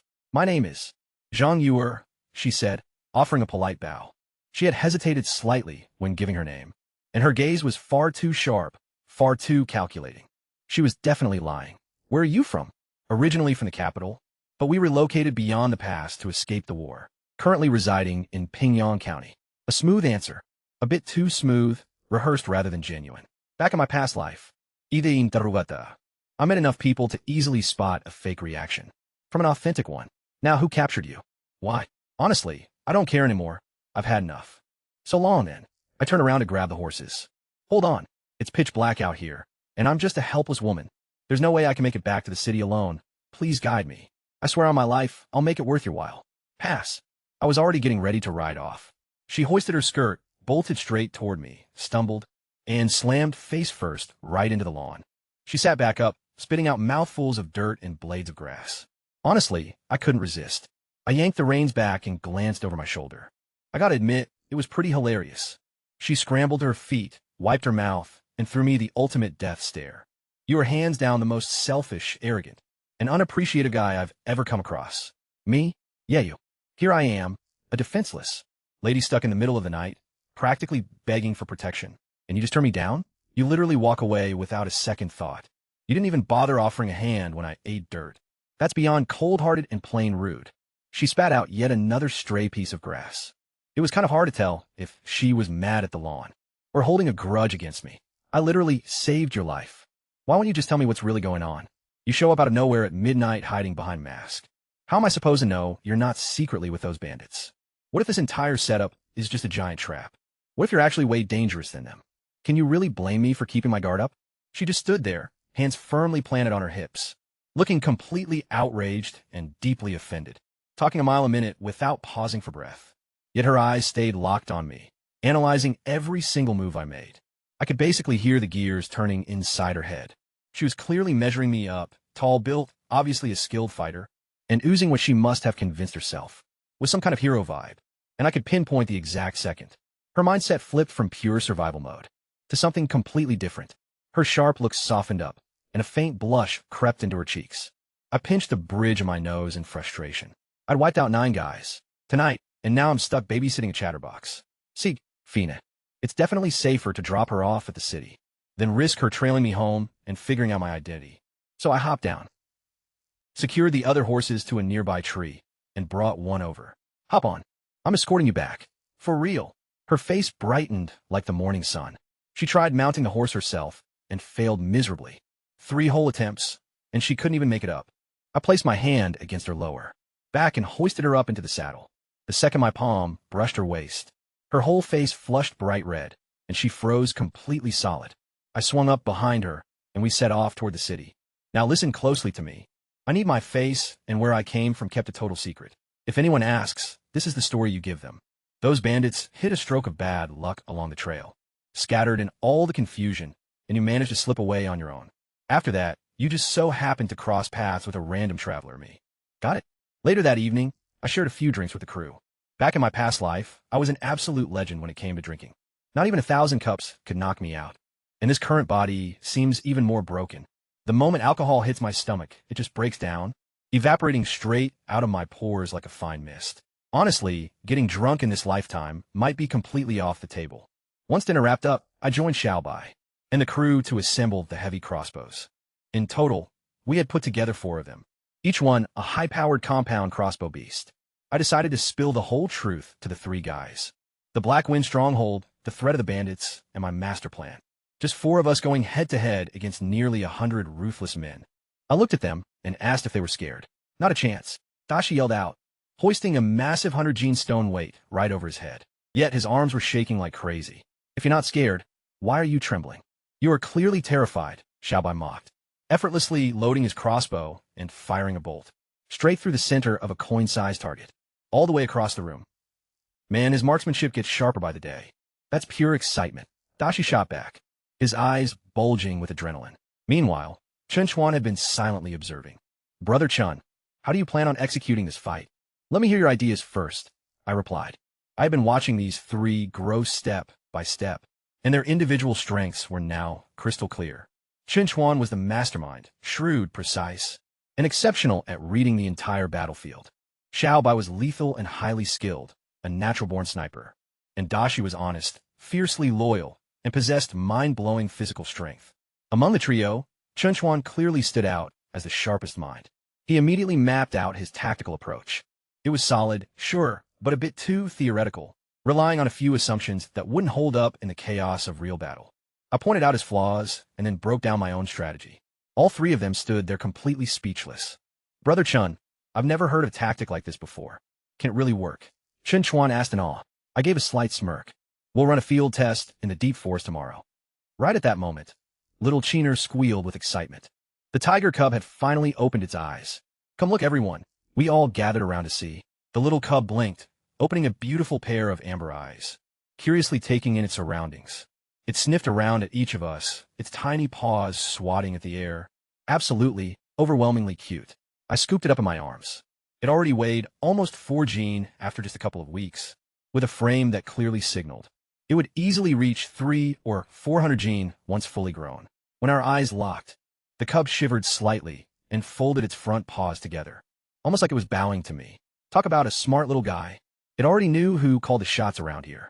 Dashi chuckled, poking its little belly playfully. Everyone was dying to hold the cub, but Xinguan rushed right over and snatched it away from us. Come to Mama, little Jean. These big tough guys are going to hurt you. The cub sniffed her gently, let out a happy duck-like squeak, and curled up right in her arms with its belly exposed, purring itself straight to sleep. It had clearly chosen its mother. Wait, what about me? I've been taking care of it too. Little Cheener protested, jumping up and down excitedly. Well, you could be its big sister then, I laughed out loud.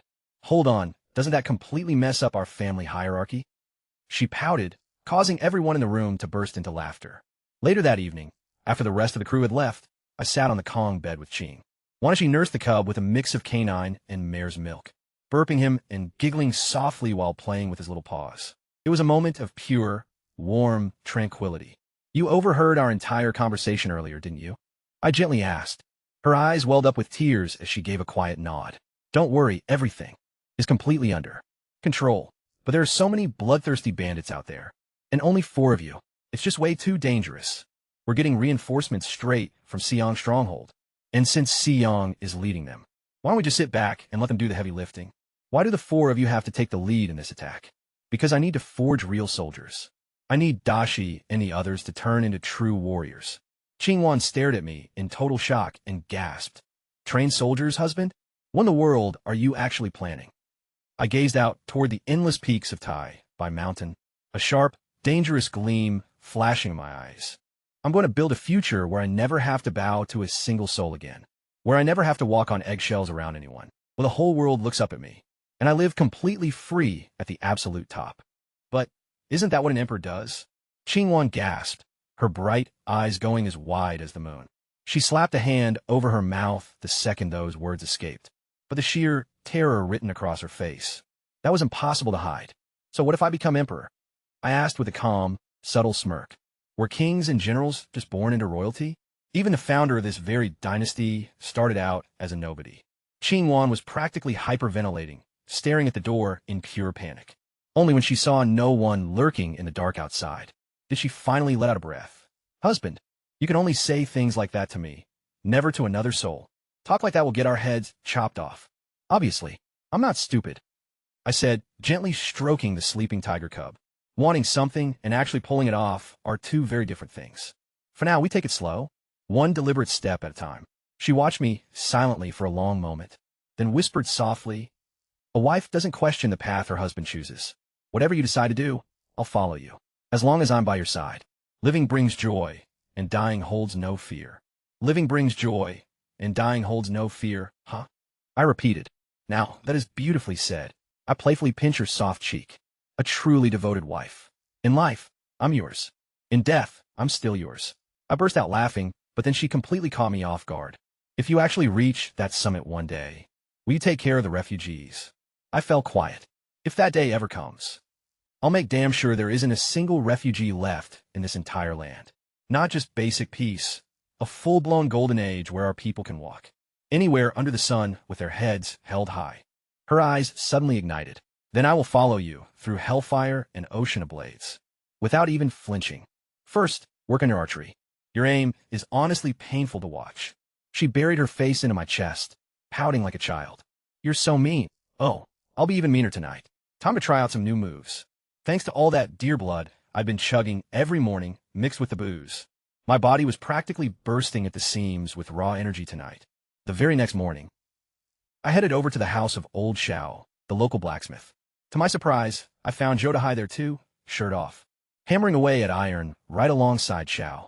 Turns out they were fellow apprentices under the same master back in the day.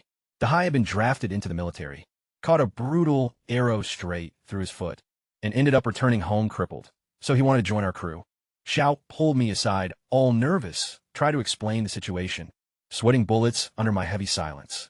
I let him ramble on, then simply said, "Fine by me." He nearly collapsed in utter relief, but before he could celebrate, I added, "From this point on, you run it by me first before bringing anyone new aboard. If I say yes, you go ahead. If I say no, you stop right there. No more making calls on your own. Got it?" He nervously wiped the sweat off his forehead. My cold silence terrified him way more than any shouting ever could. I offered Zhou Dahai the exact same arrangement, a monthly payout of 1 tael of silver, along with access to our forging techniques through Zhao. However, our secrets had to stay strictly within our circle, and both men swore they'd forfeit their lives if any methods ever leaked out. "That's a bit extreme," I chuckled, patting their shoulders, "but a real man must always stand by his word." As I walked away, I overheard Zhou Dahai whispering to Zhao, "That young guy is bound to become a powerful lord one day. Following him now is like getting in on the ground floor of greatness." Over the next 2 days, our crew focused on training, gathering firewood, and refining salt. But at one point, a deafening boom echoed from deep within the forest. "Momins lete, shin shiu dashi," and Xiao Bai came stumbling back, their faces covered in black soot like charcoal. Yet both were grinning from ear to ear. The explosive experiment was a complete success. On the 4th day, I led the group on a trip to deliver our salt to the county town. I brought along Qin Shu Dashi, Xiao Bai, as well as Zhao and Zhao Dahai. I mounted Yusong's snow lion, a majestic white stallion that stood half a head taller than any other horse around. The rest of the guys rode their own mounts, keeping all our weapons hidden safely inside the cart. Zhao steered the 2-horse wagon, which was loaded with 400 jin of pure refined salt, along with a stash of premium deer blood wine. I considered her proposition for a moment, but ultimately shook my head.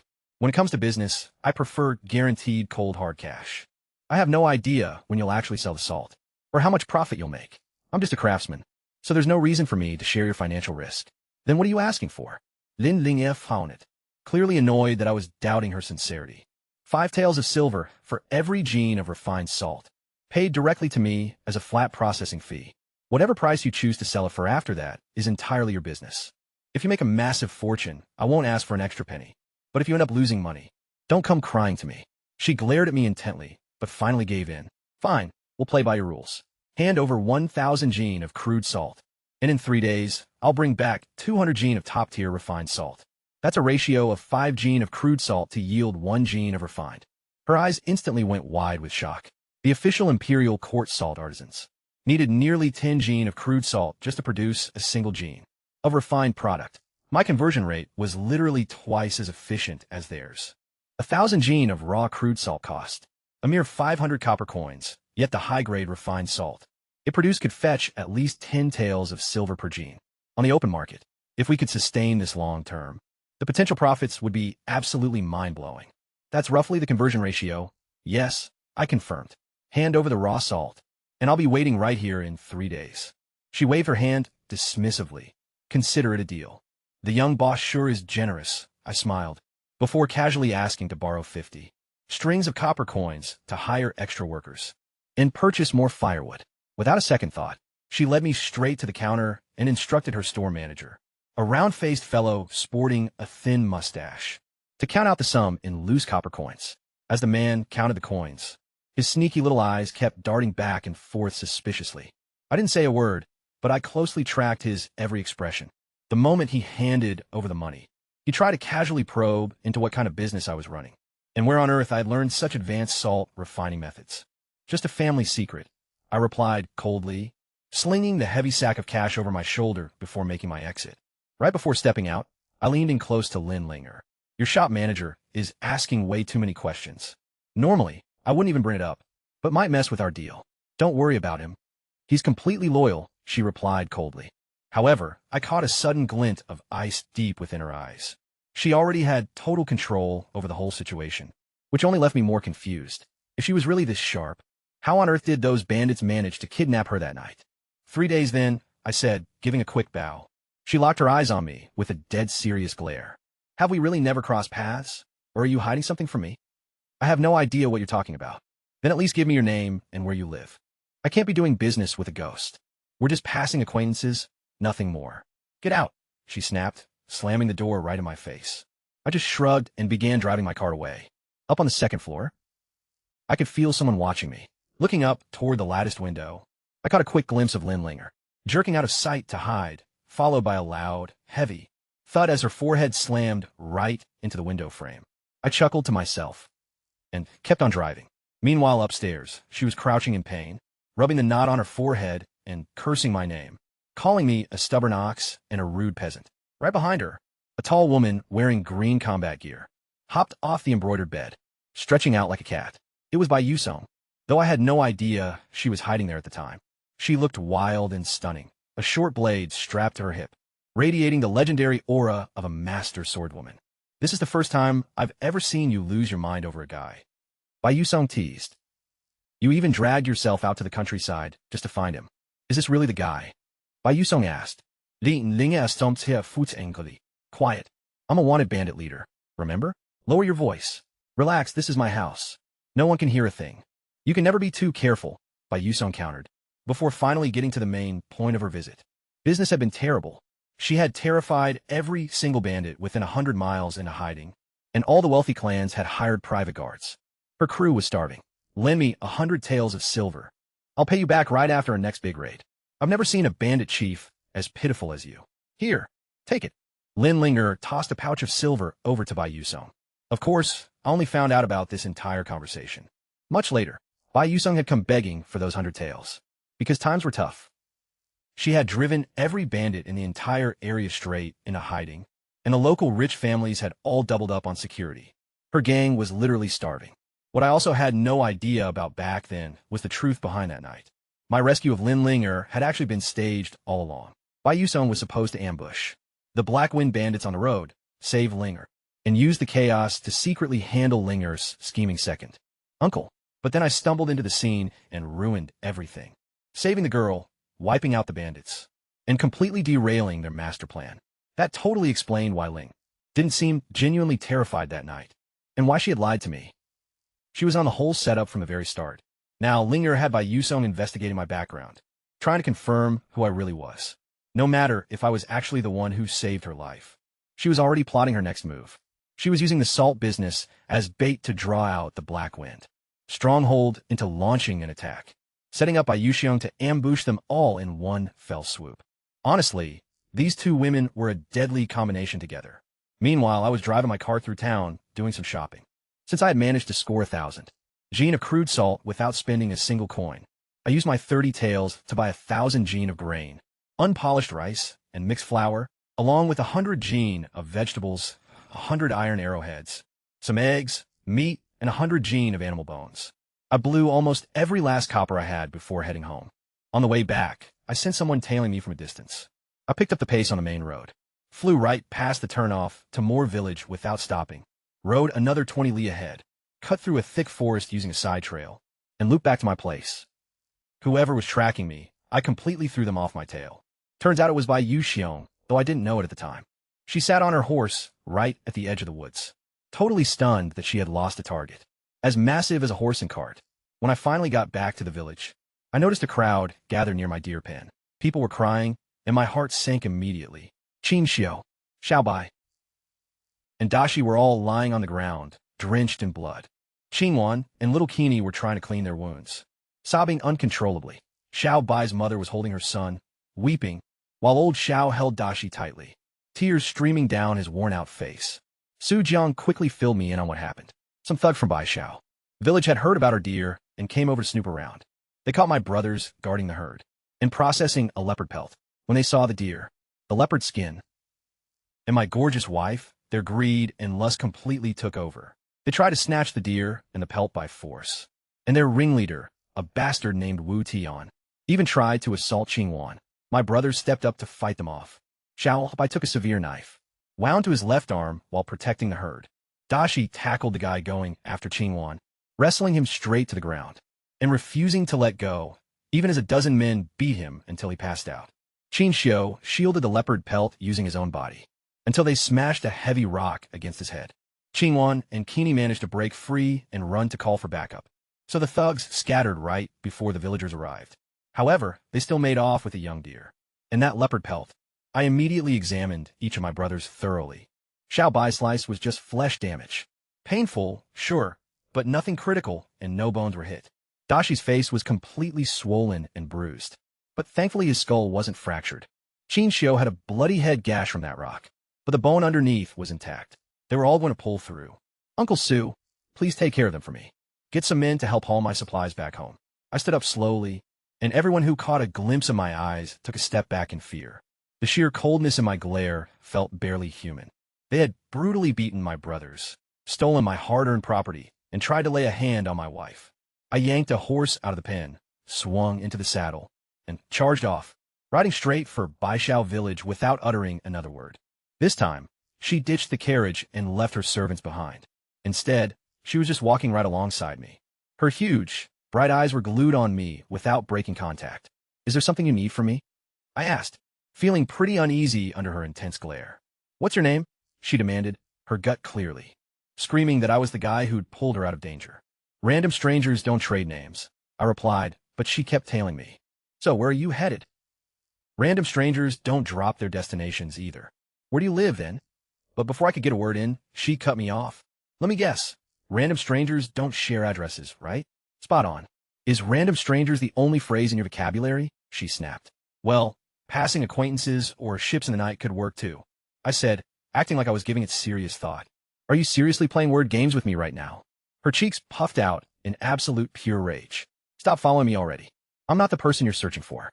And how exactly do you know I'm searching for anyone? Even a blind man could see it. Right as I said that, I glanced up. We had just pulled up right in front of a salt shop. The sign read, Lin Family Salt, with a massive Lin banner waving proudly overhead. I brought the cart to a halt and hitched the horse. She stopped in her tracks, looking intrigued. What are you doing at a salt shop? But before I could head inside, a loud commotion broke out from within. A chubby, middle-aged guy was getting aggressively shoved out the front door by a crew of young workers. I recognized his face instantly. He was the second uncle from last night, the one who supposedly led that whole rescue party for Zhang Yuer. So he actually worked at Lin Family Salt. You ungrateful little worms. How dare you lay hands on the former manager like this? He cursed violently. You were never the manager, Lin Yusin. One of the workers fired right back. The true boss is Lin Yufeng, and our young mistress is Lin Ling. You're just a distant cousin who was put in charge temporarily. You embezzled nearly 1,000 taels of silver while the boss was away. Our young mistress has hard evidence for all of it. You should be thanking your stars that she didn't snap your legs. Suddenly, the entire picture came together.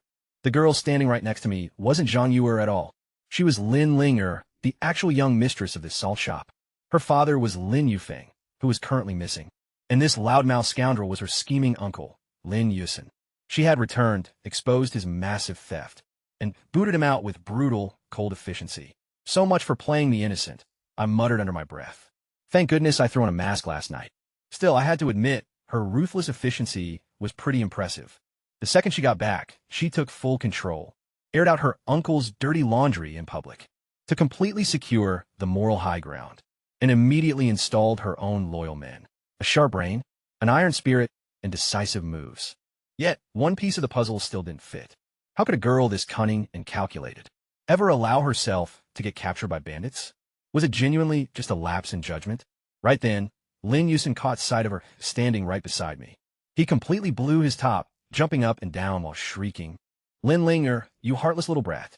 I put my own life on the line to save you from those bandits 2 days ago, and this is how you repay me, by kicking me to the curb. Your father left me a signed letter stating that if anything ever happened to him, I run this shop.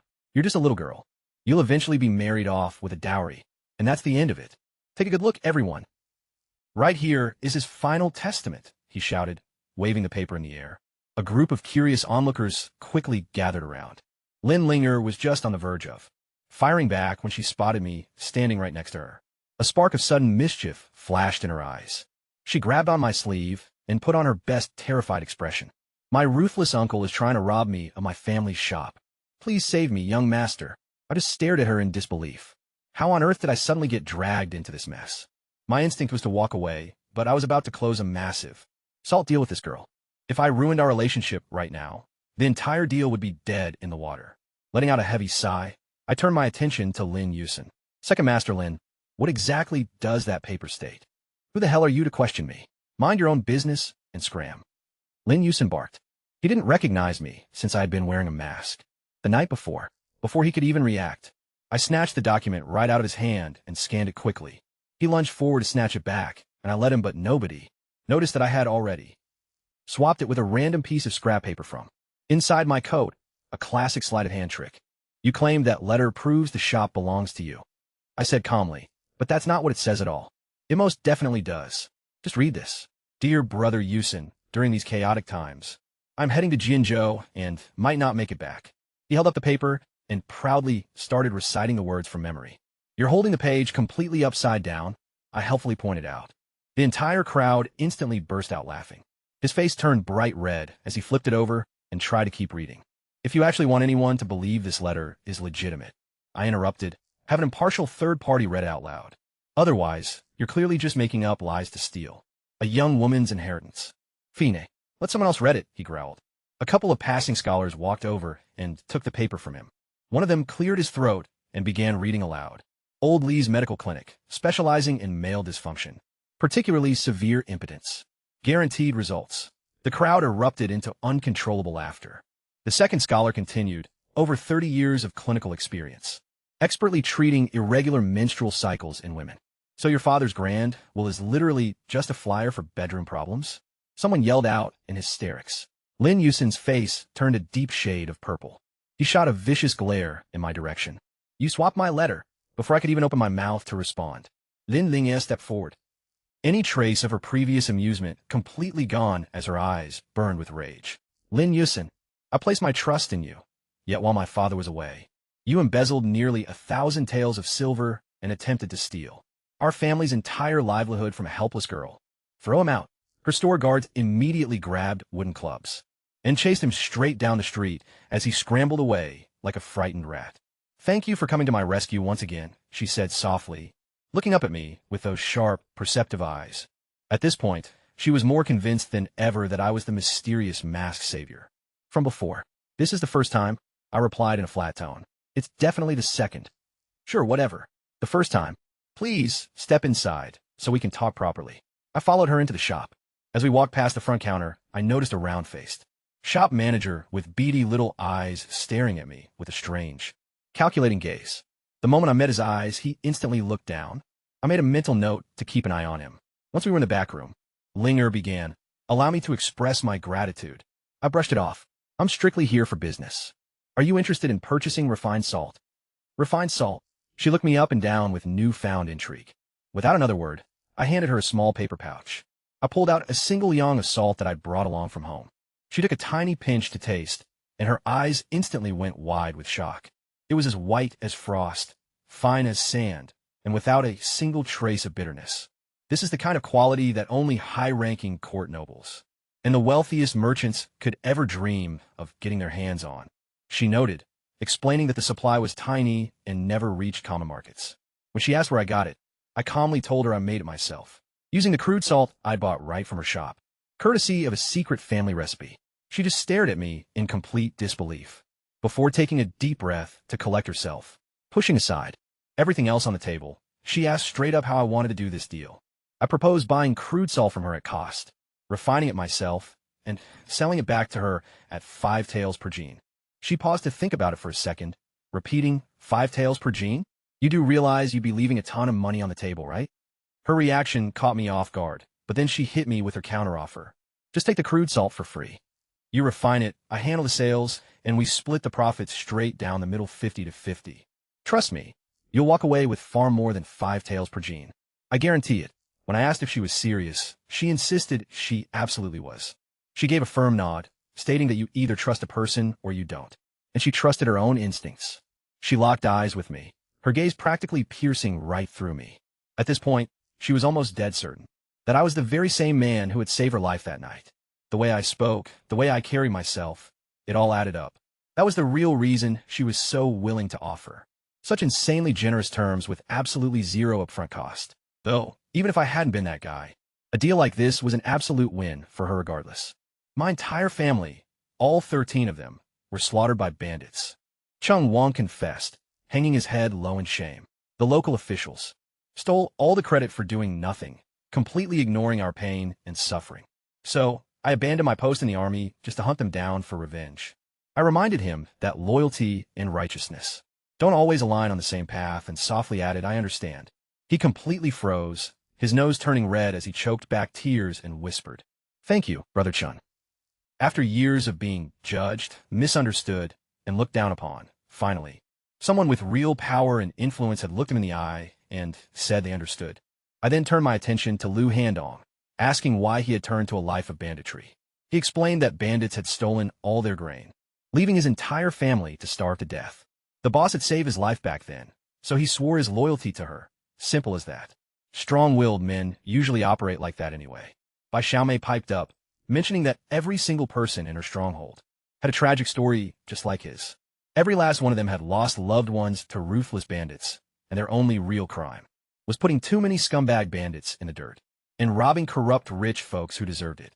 And looking at her, I genuinely believed her. Just then, Chun Xiu walked over, wiping the fresh blood off his hands. The interrogations were officially wrapped up. Liu Haizi and all the high-ranking bandit leaders had been wiped out in the blast, leaving only a tiny handful of survivors behind, and not a single one had managed to escape. We made them turn on each other and list out all their atrocities, just like you ordered. Chun Shui chimed in, his eyes burning with pure rage. There wasn't a single innocent soul among them, having committed unspeakable horrors, from impaling helpless babies on sword tips just for sick entertainment, to carving out human hearts from living victims just to cook and eat them. Meanwhile, Xiao Bai's team had finished sweeping through the entire stronghold. The total haul came out to roughly 10,000 taels of silver, 30,000 jean of grain, and 35 war horses. Turns out Blackwind Stronghold had been sitting on a massive fortune this whole time. Suddenly, Dashi popped his head out from an underground opening, shouting, Brother Chun, there are women trapped down here. Moments later, over 80 young women came crawling out of the dark dungeon, the youngest looking no older than 14, and the oldest around 27, clad in rags, or practically naked. As soon as they witnessed the surrounding massacre, they gathered closely on the dirt floor, shivering in pure terror, as Dashi leaned in to inform me. They had all been taken hostage after their families were slaughtered, while others were displaced wanderers. There were nearly 200 of them originally, yet half had already been tormented to death.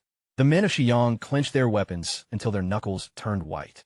Every single one of them was reliving their own traumatic history. Bai Xiyang approached the captive women and spoke gently. They cried out in sheer relief, before collapsing into each other's arms in tears. She wept right alongside them as Brother Chun was begged to let them handle the surviving captives. Chong Wang pleaded, glaring at the remaining bandits with raw vengeance. Fine, I agreed, but first I want a demonstration of your marksmanship. Chong Wang shouted for his archers to step forward. Standard issue, military bows. Decent gear, but there were only 4 archers in the entire group. Training proper bowmen takes years, unlike our repeating. Crossbows where the main focus is just lining up the shot. You get one chance, show me how many you can take down, Dashi. Set them free. Dashi sliced through those bindings. Run for it, you scum. Let's see what's faster, your legs or their arrows. 13 bandits scattered towards the entrance in total panic. I gave them 30 paces of space before giving the command. Fire. The arrows flew, but panic makes for terrible accuracy. Far more missed than found their mark. By the time the bandits reached the front gate, only 7 had been brought down. 6 were still sprinting, already 50 paces away. Far beyond the effective range of these archers, totally useless. Chong Guang cursed, preparing to hunt them down on foot, but I had already stepped in. I snatched a bow right out of an archer's hands, grabbed 3 shafts in one smooth motion, knocked them all simultaneously, and let fly. Before those initial shots even found their targets, I already had 3 more ready on the string. The bowstring snapped again, sending 6 arrows, tearing through the firelit night. Like shooting stars, every single arrow hit home, 6 shots, 6 confirmed kills. The arrowheads punching straight through their chests. The remaining 6 bandits collapsed in 2 distinct waves, dead before their bodies even hit the dirt from 60 paces out. The 3 blazing stars technique. A true god of the bow, Chong Guang could barely catch his breath as he explained the mastery levels to the rest of the crew. Firing 1 arrow in rapid succession is chain shooting. Loosing 2 at once is the master level sun and moon style. Unleashing 3 simultaneously is 3 blazing stars.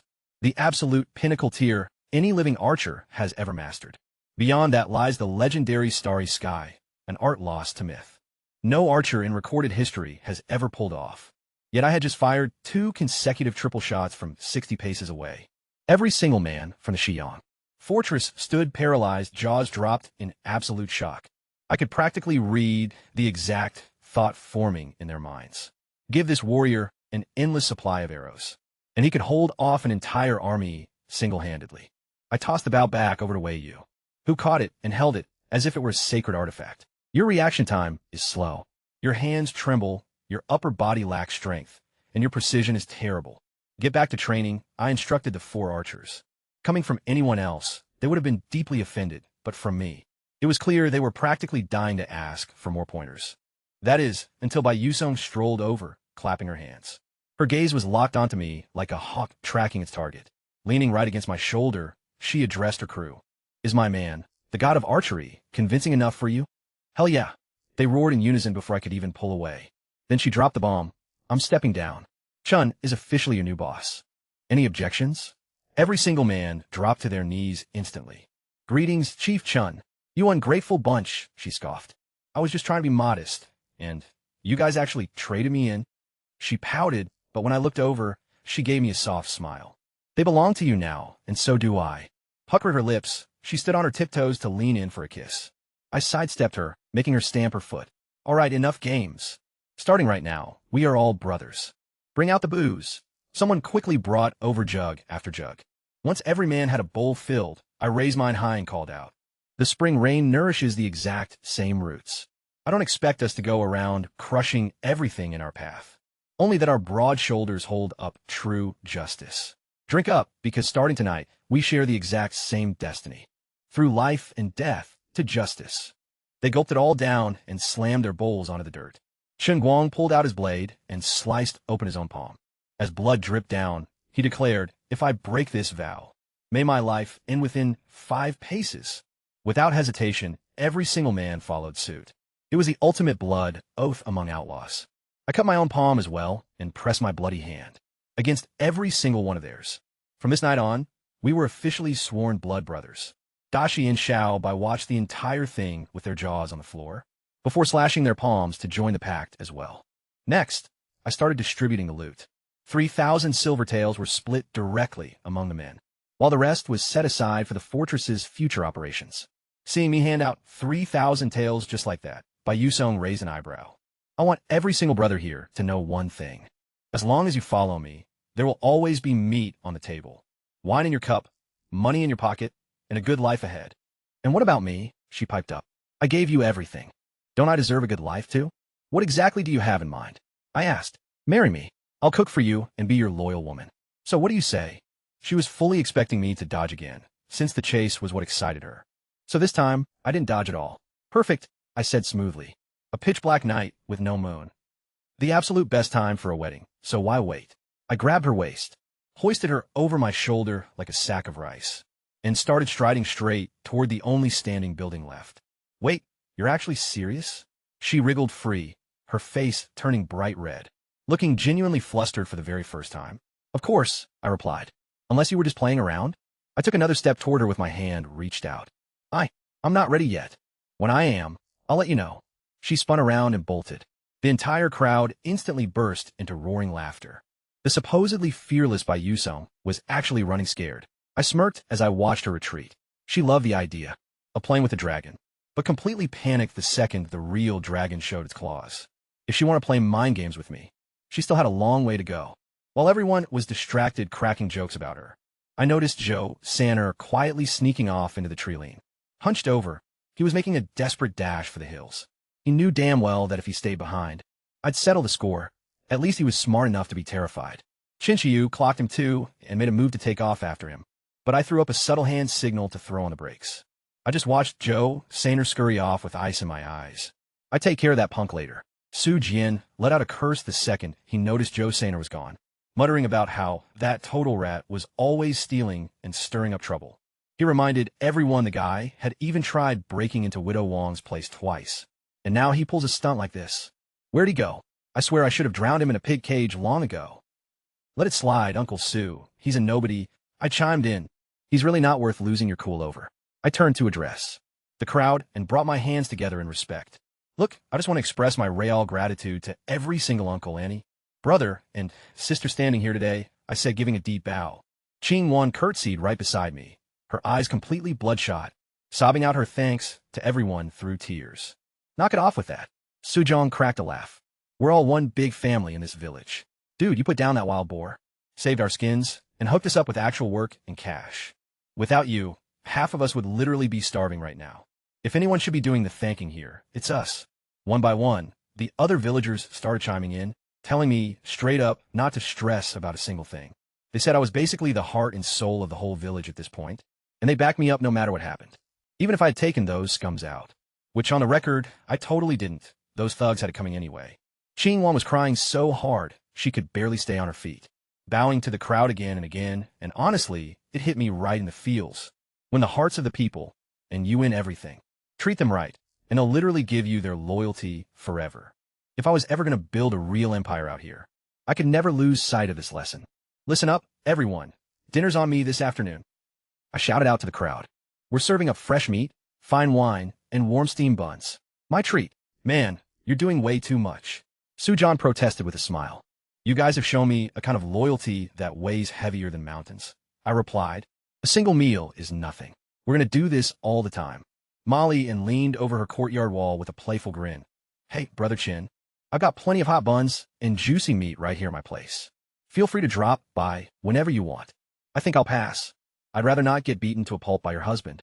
I shot back, raising a hand to block my eyes, sending the whole crowd into fits of laughter. In tough times like these, a little bit of playful banter was worth its weight in gold. I told Xinguan to start prepping the massive feast, then grabbed my gear and announced, I'm heading out to hunt for a bit, back soon. Wait, but don't we already have plenty of games stacked at home? Dashi asked, looking super confused. Shut your mouth, idiot. Xiaobai hissed back at him instantly. I casually started strolling down the mountain path, acting like I was just going for a routine hunt in the woods. But as soon as I rounded the corner, and knew no villagers could see me anymore, I immediately cut through the heavy brush, scrambled up the ridge, and locked onto Joe Sanner's tracks. Honestly, tracking a guy like him was a total joke. He was just an average civilian who didn't have the slightest clue how to hide his footprint. Plus, he was half-starved, so there was no way he could have made it far. I even bagged a few birds along the way just to kill time. Sure enough, I spotted him taking a break in a small pine grove, slumped against a tree trunk, completely winded and gasping for air. He was fanning his sweaty face with his hand, cursing under his breath. Screw you. Li Chun, he muttered angrily between gasps. I'm gonna head straight over to Bai Shao village and expose you as a cold-blooded killer. The Wu family runs that entire territory, and they've got heavy pull at the magistrate's office. I'll swear on my life that you slaughtered those men, and they'll rot your ass in prison. And chop your head right off, come on him. I spoke up suddenly from right behind him. Joe Sanner jumped in place and whipped around, but my bowstring hummed, sending the arrow flying across the gap in an instant. sinking straight between his eyes. The tip burst out the back of his head, in a shower of crimson. He was dead before he could even register the threat. Once I took care of Joe Sayner's corpse, I spent a little more time roaming the woods. Lady Luck hit, and I found 2 roe deer drinking at a creek. I dropped the first one, and though the second fled, the foolish creature actually doubled back to check on its companion. Naturally, I couldn't resist taking it down too. You really can't blame me when they're that naively clueless. I fashioned a quick carrying pole and hauled both deer back, weighing around 130 kilograms combined. Along with several large birds, I sniped along the way. By the time I reached home, the whole village was buzzing. The women had wrapped up their chores and were cooking a massive feast. Tables were set up both inside and out in the courtyard. More than a dozen in total, while kids gathered around little Chini, staring open-mouthed at the tiger cub and squealing with joy. By now, everyone had completely gotten used to having a baby tiger around. Lu Jin Sui, the village chief's wife, was helping Qing Wan coordinate the kitchen prep, commanding the local women, like a general leading an army. Everything ran like clockwork. Qin Shi was balancing the books, while Dashi was busy wrestling a group of teenage boys off to the side. Thanks to my recent training, even 2 or 3 of them combined couldn't overpower him anymore. Xiao Bai was huddled in a corner, filing and fine-tuning crossbow components as usual. The men not involved in cooking were chopping firewood, or lounging around shooting the breeze. Laughter and cheerful banter echoed throughout the village. It truly felt like a home. Look, Brother Chun is back. 2 roe deer and a whole haul of birds. That guy never returns empty-handed. Everyone gathered around in sheer awe. Dashi puffed out his chest with immense pride. My brother Chun is the greatest hunter in the entire world. No, scratch that. The greatest man alive. A few of the women started teasing him. Oh sure, the best at everything. Especially that specific kind of wrestling you do without clothes. But Brother Chun doesn't strip naked to fight. Dashi blurted out with absolute innocence. The entire crowd burst out laughing. Xiao Bai shot him a fierce glare from his corner. You clueless idiot, they aren't talking about actual combat. Just go help Brother Chun unload that game. Dashi hurried down the slope to take the heavy burden off my shoulders, still scratching his head, completely missing the dirty joke. Qing Wan was beaming ear to ear, listening to everyone shower me with praise. Nothing brought her more joy than hearing others speak so highly of her husband. Nearby, I caught Su Shioer sneaking a glance at me, only to quickly avert her gaze as the sparkle in her eyes faded. Without saying a word, she just kept working with her head down. Qingwan noticed it too. She strolled over to Shioer and began washing vegetables right beside her. After exchanging a bit of small talk, she lowered her voice. Shioer, is there anyone you have feelings for? Why on earth would you even bring that up? Shioer's face instantly turned bright red, and she almost let go of her vegetables. Honestly, my husband is such a good man. Maybe you should give him a chance. Are you out of your mind? What kind of wife tries to hand her own husband off to another woman? Look, I'm not playing around. I can tell he really cares for you too. It's just that. Qingwan tried to explain herself, but right at that second, Dashi burst through the front gate, holding 2 whole deer up high, yelling out that Brother Qin wants these butchered right away, so every single family can get a slice of meat. The whole courtyard exploded with excitement, completely washing out whatever Qingwan was about to say next. Qingwan just flashed a gentle smirk at the flustered shower. Just think about what I said. I really mean it. She then turned around to chop some veggies, leaving Shower standing in place, hands visibly trembling, her cheeks burning up, with her heart racing so fast that she totally forgot what task she was even doing. So why'd you head straight from your village first? I asked him. Zhu Qingseng explained that he had dropped by our village not too long ago, on an inspection tour while I was out. He told me that the minute he stepped inside, he could feel a completely different vibe. The entire Hanbei region was practically suffocating under famine and war, with everyone looking like walking corpses, but your village was full of life. People were actually smiling, working hard, and full of hope. It was like a ray of sunshine in a graveyard. He had asked around and kept getting the exact same answer for everything. Li Chun. If you could completely revitalize 3 whole villages like this, he said, then I'm confident you can help settle these refugees too. I know this is a huge ask, but I believe you share the exact same heart for the people as I do. Looking into his eyes, they were pure sincerity. No brown nosing, just genuine respect. I mulled it over for a second and gave a nod. Fine, I'll take in those 16,000 refugees sitting outside Pyongyang City. That ought to take a load off your shoulders. For real? His face instantly lit up like a kid on Christmas morning. Absolutely. I'll draft up a recommendation report for you right away. That county captain position is practically yours. He grabbed my hand tight, barely able to keep his cool. Being an official doesn't mean much to me, I replied. All that matters is doing the right thing. Standing tall, with a clear conscience before heaven, and walking proudly with no regrets on this earth. Then I added, I do have one single condition before taking in these refugees. Name it. I promise you, no one under my care will freeze or go hungry, and everybody will have work to do and food on their plate. However, I need the local government to completely stay out of my business. Let me handle their resettlement entirely my own way. Deal. He agreed without even flinching, then pitched in. How about 500 gene of grain daily straight from the county reserves? I just smirked. You sure know how to crunch the numbers, don't you? The government used to dole out 1,000 gene for disaster relief, but Wuchong and that corrupt former magistrate were skimming most of it for themselves.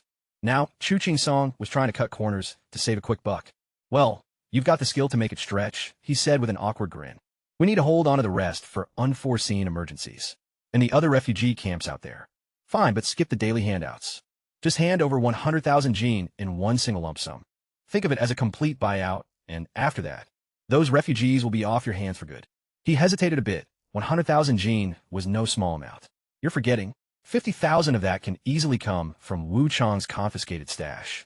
So the county only really needs to cover the remaining 50,000. His eyes immediately lit up with excitement. Half the price for the exact same result? It's a deal. However, don't you dare come back begging. For a higher budget once you run out. I'll go consult with my men first. If everyone's on board, we'll sign an official contract. Agreed. Neither of us felt like wasting any more words. I told him I'd head back to prepare and send word shortly. Yet, the very second I stepped out of the county office, the entire street just blew up with noise.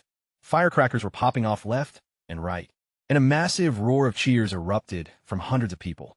That's when I caught sight of them. Crowds of everyday folks, young and old, packing the entire street. Some were even dropping to their knees, with white-haired elders crying openly on the ground. You put an end to that monster Wu Chuan and avenged my family.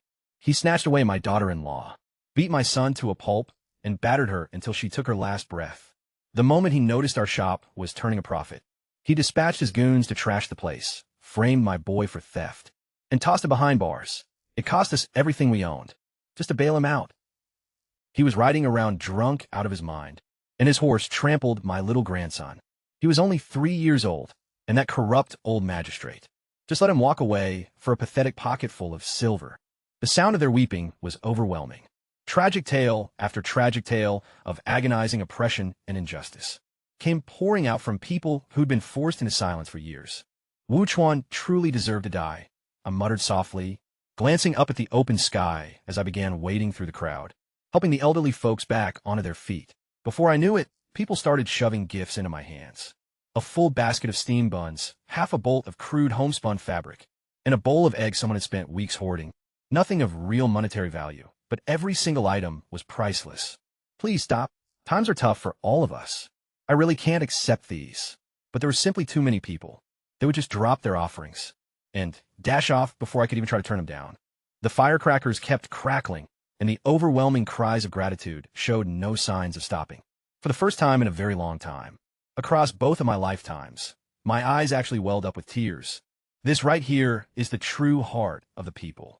Zhuqing's song murmured softly beside me. What I'm seeing, I replied quietly, is just how horribly these innocent folks have suffered.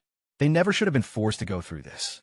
He gave me a startled look, which quickly melted into realization, and then deep, genuine respect.